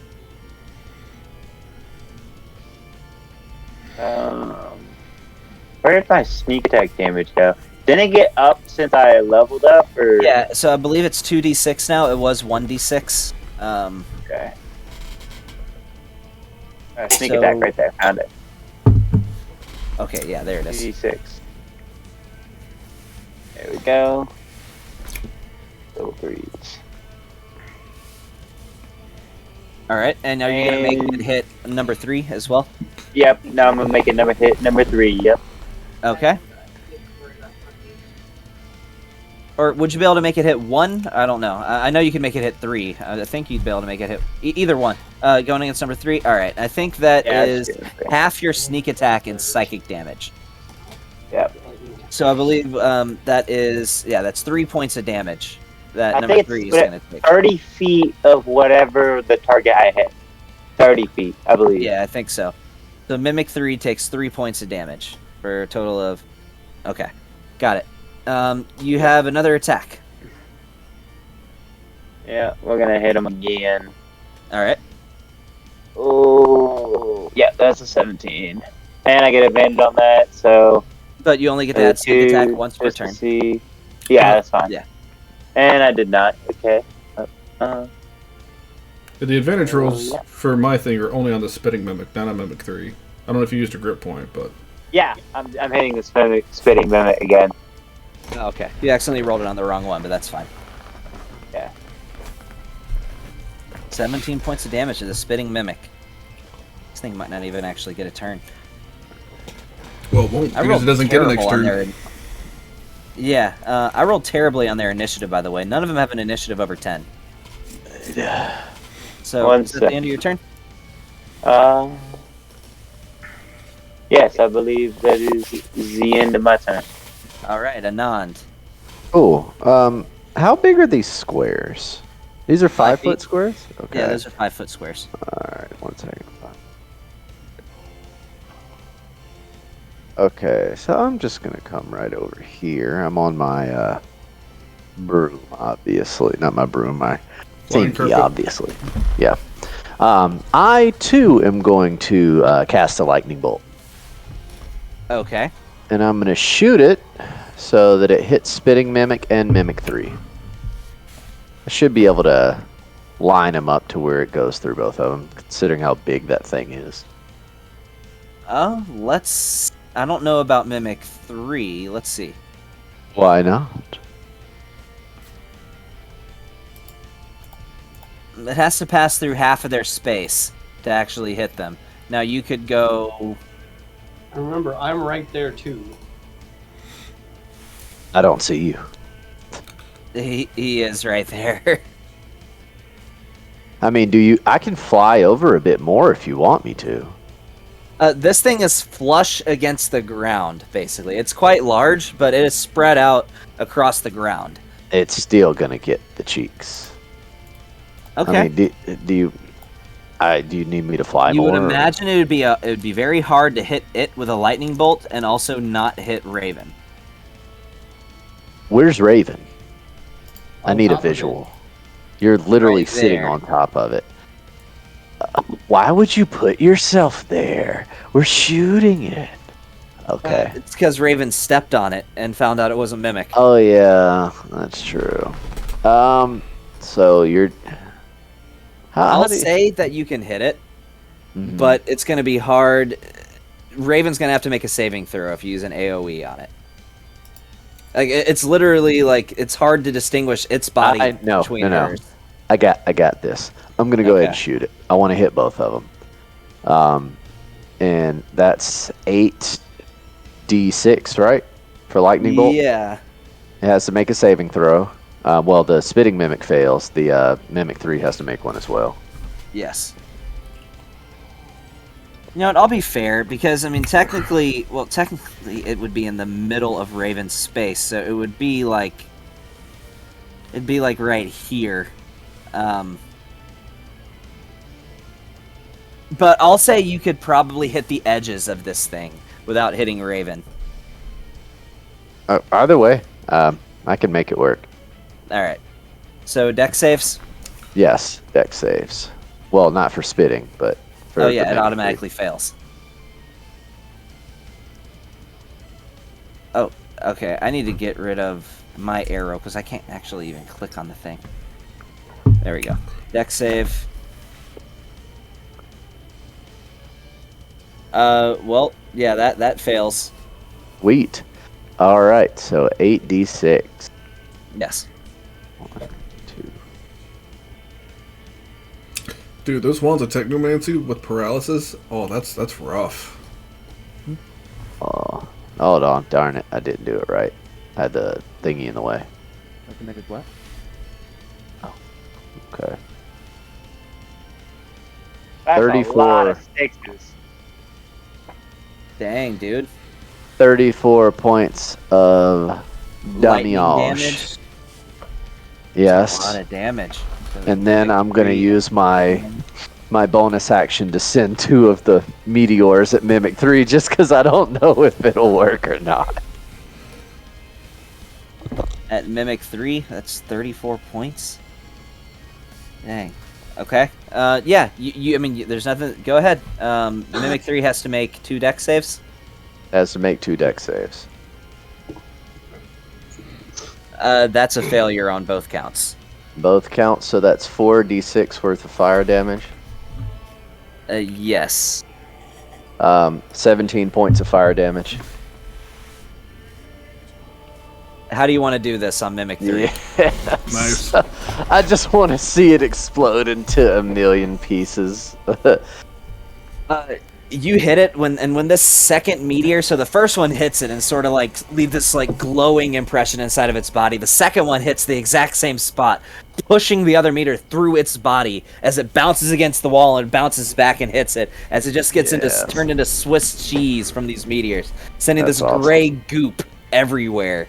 Yeah. Some of it going into the lava and sizzling, some of it scattering across the wall, some of it landing on Raven and making Raven even stickier. Yay! I did 51 points of damage. That's not bad for one turn. It's not. No. Yes. All right. You got anything else? You're on your broom, I'm assuming.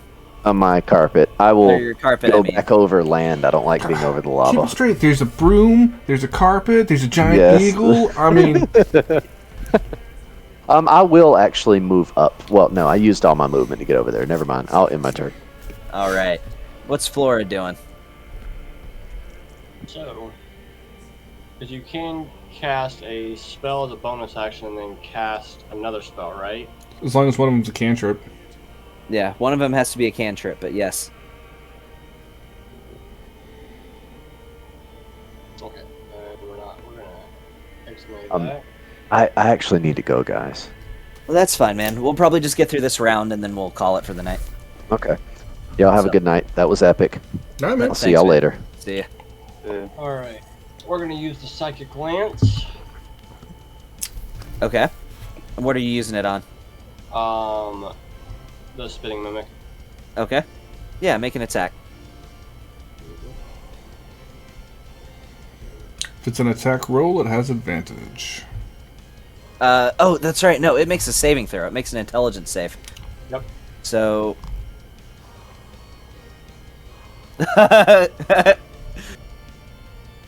oh, wait, it doesn't even... I rolled a 0. But that was a nat 1, so that's a critical. Alright. Ready. It doesn't even show the number if you get a 0. Alright, roll it on top of it. Give it a second. Alright. Hang on. I don't think you did. Just roll the damage in the chat. And then we'll double the number.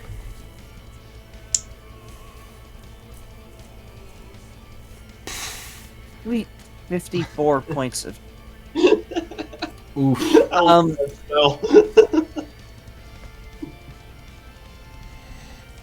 Alright, how do you want to do this? I don't know.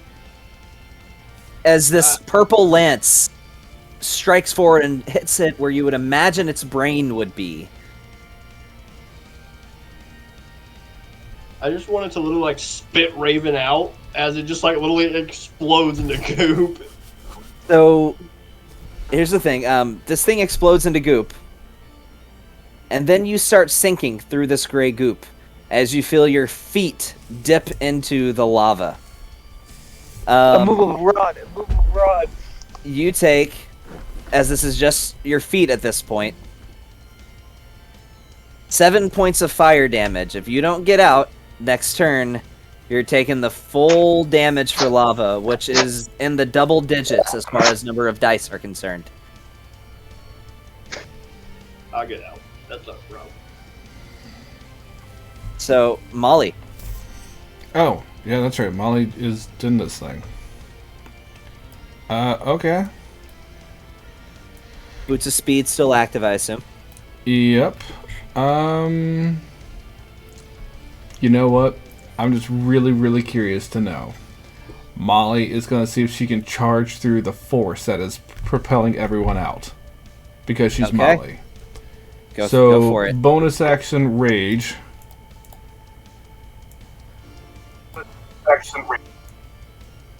And she's going right after this. Give me a strength saving throw.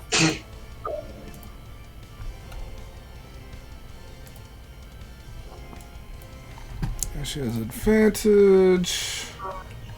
Disadvantage on strength saving throws? When she's raging. Oh, cool. Pretty sure. I want to say yes. Or maybe it's just strength checks. I'm not 100% sure. Let's look.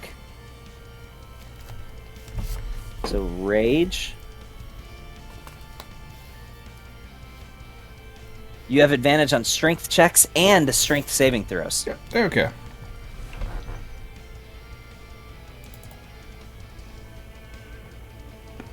$24. She runs towards this thing. You see this purple spider web like wall appear in front of her as she gets close, and she just gives it a big shoulder, and it just shatters. Yeah. And she's through it. And she's gonna go for a full round of attacks. All right. All reckless style.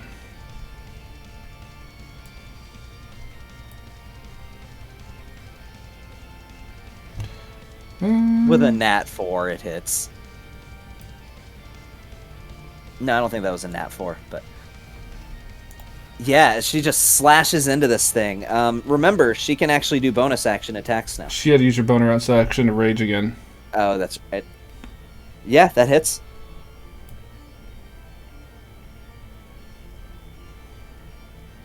And this thing is looking rough. Oh, and adding rage damage. So that's, I think, is an extra 4 damage. Yep. So mimic 2. Let's see if... Oh, that doesn't make the difference. It certainly helps, but... Alright, as she just slashes this thing twice with her glaive. Seeing this box begin to lose its form as some of it catches fire. And... Nah, she can't do that. So, she's good. That's it. That's her turn. Alright. Raven, you're up. Question for you, Raven. Are your boots magical? Yeah, it's the boots of speed. It's the boots of speed. Okay, so your boots are not destroyed. However, you are sinking into this lava. You gotta get out this turn. I mean, you can move, so it shouldn't be that hard. But you're standing on top of this goop, and you have to make an escape DC to get out of the slime. So, it takes an action to escape. So give me an Yeah, there you go. Oh, man. So you don't escape. Really? You sink further into the lava as you take...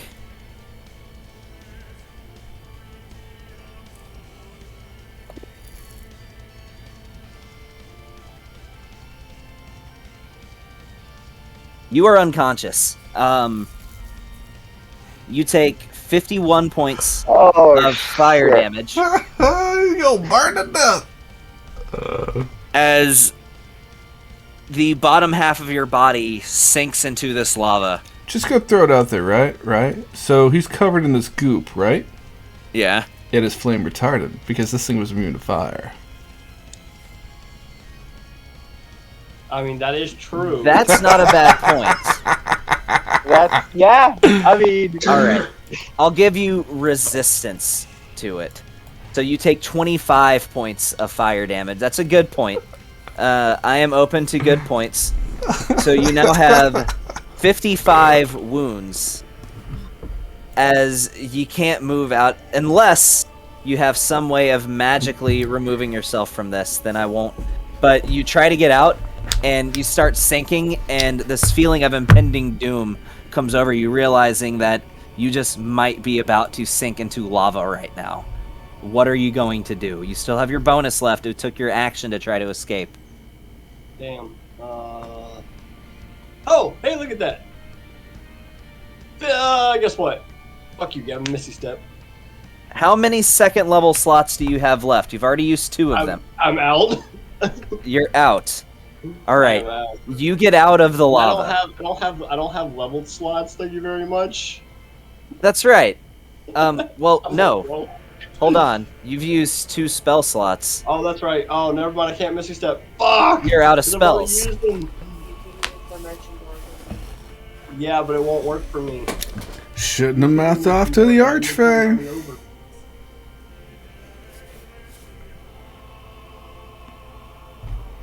You can't use your reaction to cast Dimension Door for me. She could get there and get you out, but she'd have to get to you. So you're halfway into this lava. You're waist deep. The only reason that it feels like you're on fire at the moment. It doesn't feel like lava, but you're basically being boiled alive at the moment as this flame retardant goo is heating up, slowly reaching the same temperature of the lava as it adheres to your skin. This is like being covered in boiling plastic, is what this feels like, and it hurts. It's agonizing.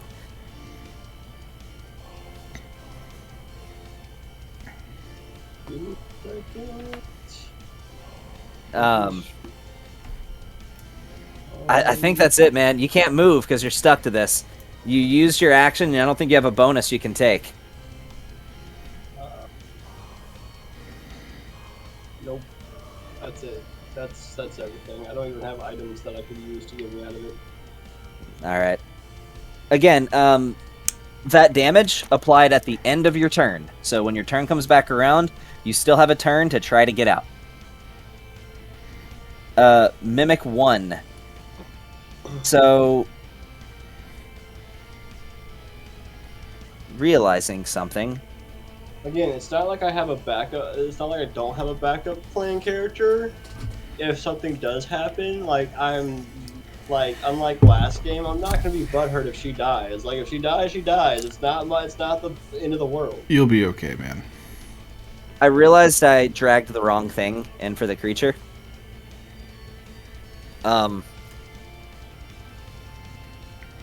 But that was my mistake, so I'm not going to do it.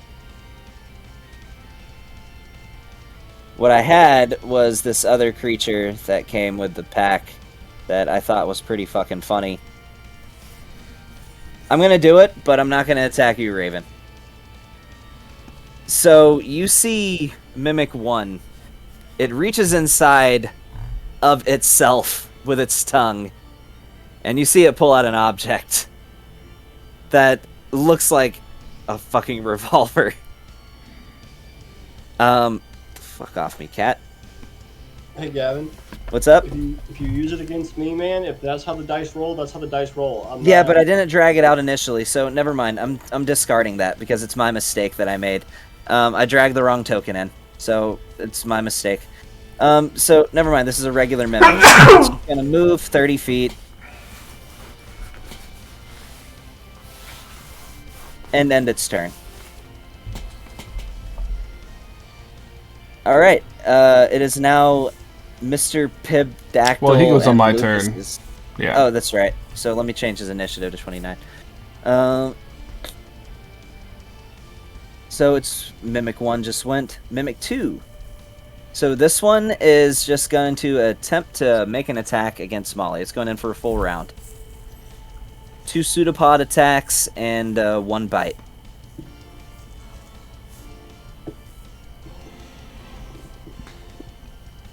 Oh, all the attacks have advantage because she went reckless. That's right. But somehow still misses. Another pseudopod attack.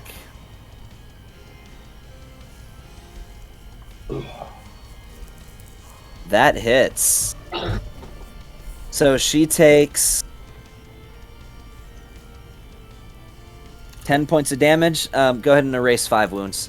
Okay. I keep forgetting not to drag it directly on her. Sorry. As this thing is now adhered to her. Making a bite attack with advantage.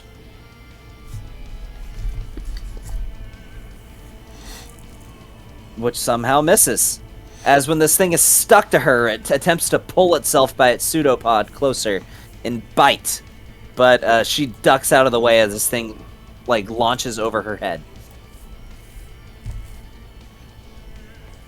And the spinning mimic is down. I wish that thing would have had a turn. Top of the round, Lucas. Okay. So, we're just going to go ahead and do this.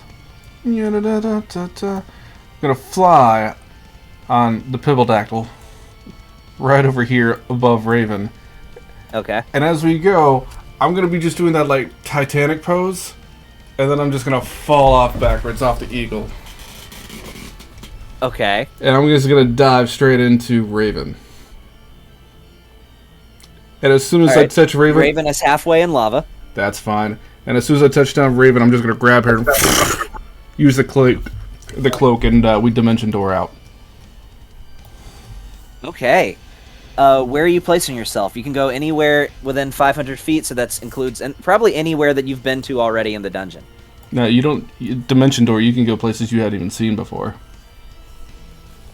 Well, you have to point a direction, sure, but if there's nothing there, then you don't. Then it doesn't work. We're just gonna like pop you can't right over dimension here. door inside of a rock, for example. You know? I know. I got you. Yeah. I'm just saying. But we're staying in the room. We're just going over here on the ground. Yeah. Okay. Raven, you're out of there. Hey. Finally, as you still have this like burning hot goop stuck to you, but it's no longer like it's tolerable since you've been removed from the lava. You just have wearing like slime pants, basically. Awesome. Luckily, you're wearing magical armor. Or you'd be naked from the waist down. Anyway. All right. Is that the end of your turn? And I'll use a bonus action to burn a...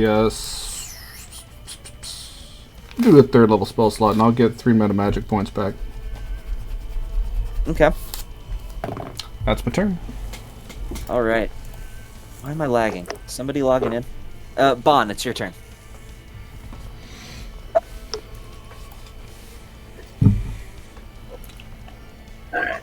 Oh.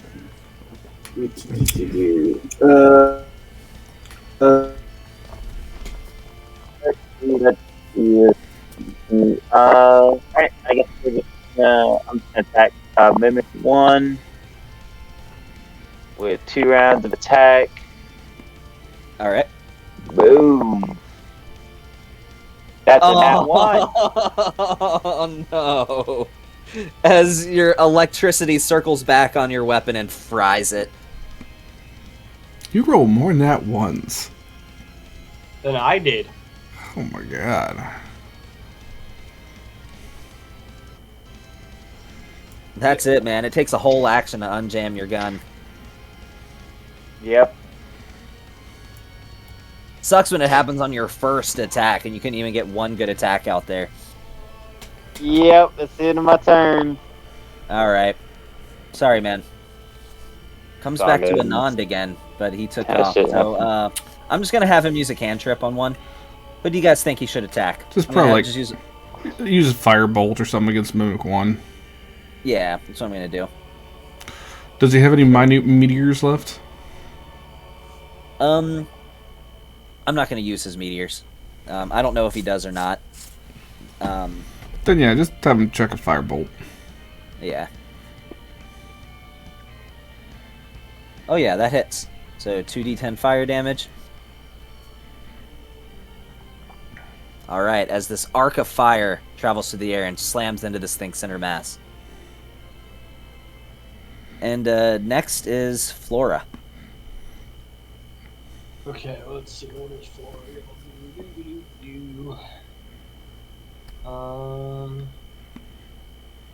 Give me 1 second. Let me see.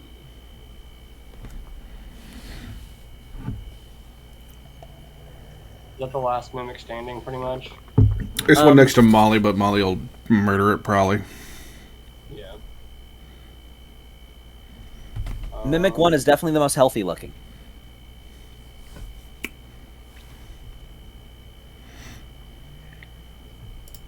Dang it. Why did that copy and paste? We'll just do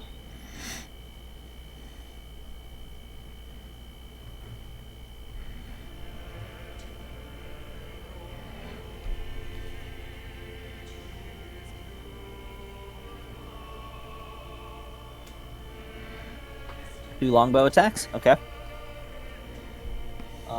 And then let's see. Let's see what she can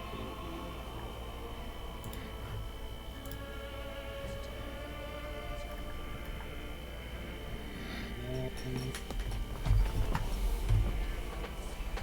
As far as bonus actions goes, I know she's got like a couple spells that are bonus action, and she can also inspire.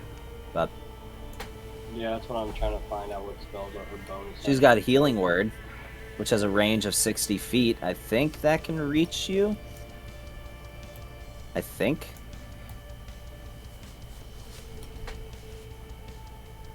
Oh no, it can't. That's too far.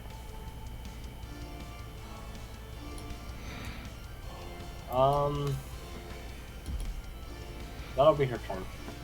That'll be her turn. All right. It's Molly's turn.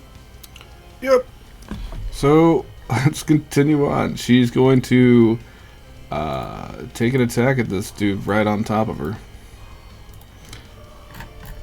And Okay. she Is she going reckless? Oh yeah.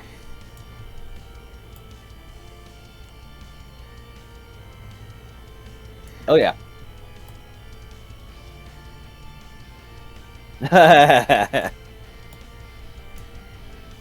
As she slices through this thing and its goop scatters all over the ground. Let's see. She's got a movement of 35. So she can do... That's 30. Didn't she activate her boost of speed? Yeah, so she has a movement total of 70. So she can get right here. And how far away is this thing? It's 5, 10, 15, 20, yeah, 25 feet from you. Alright. She will, for her second attack, I guess if she could use a second attack with a different weapon. She'd have to use her bonus to put her current weapon away and draw the other, but yes. Yeah, she'll do that then. And with reckless attack still. Actually, I had to click the advantage. She'll take out a javelin. Oh, okay. Her hand axe only has a range of 20 feet. The psionic striker thing. Oh, okay. Javelin has a range of 30.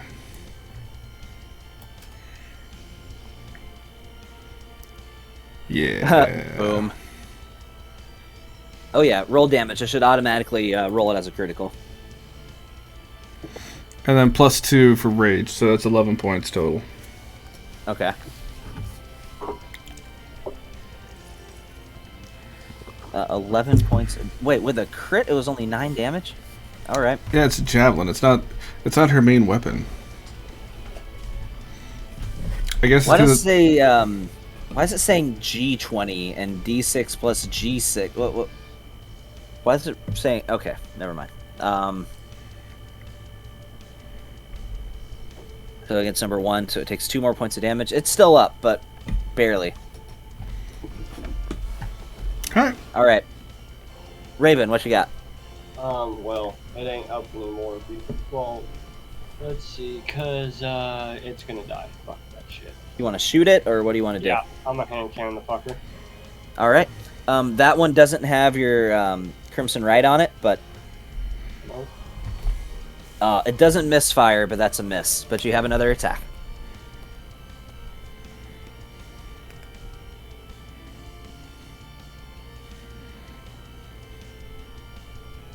There you go. Yeah, roll damage.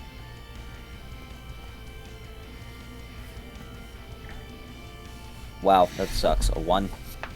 Yeah. All right, you glance it with your hand cannon. You're wincing from the pain of, well, being submersed in lava. But with a shaky hand, you fire it and manage to glance it. Oh, I did want to say one thing. After she threw her javelin, she still has an interact left, right? Okay. So she'll take out her flame tongue glaive, like just to go ahead and have that back. Cool. That's all right. it. Mimic 1's turn. So, and I see why you do that, because what it's going to try to do is it's going to try to move into melee range. I don't know why it's drawing a pointer. But yeah, it's going to try to move into melee range, and I guess she gets an attack of opportunity. Yep. Oh yeah, that hits. There you go. As it just lunges at her with this, like, this barrel as it opens up its mouth, just... And she just skewers it through the mouth. Even slides down, like, the shaft of the glaive and just... She just tilts it up and holds it like an umbrella. Alright. And she will retrieve her javelin that she threw. Okay. It's got some goop stuck to it. Yeah. I just don't want to have to mess with her inventory, so there you go. She still has the same things. This mimic goop is like super glue. I mean, this stuff is adhesive. It's like nearly impossible to get the stuff off of you whenever you get stuck to it. So, alright. I think that's where we're going to call it tonight, guys. Sounds good. So,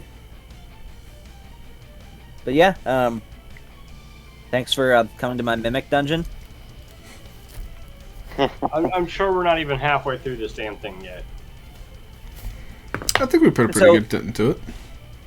Yeah, I mean, it's a rather, not granted, compared to Campaign 1, this is a miniature dungeon, but it's a little bit bigger than the ones I've thrown at you guys so far, but you got a good chunk of the way through it. Yep. So that's good. Well, I'm out. Alright, I'll go ahead and kill the recording.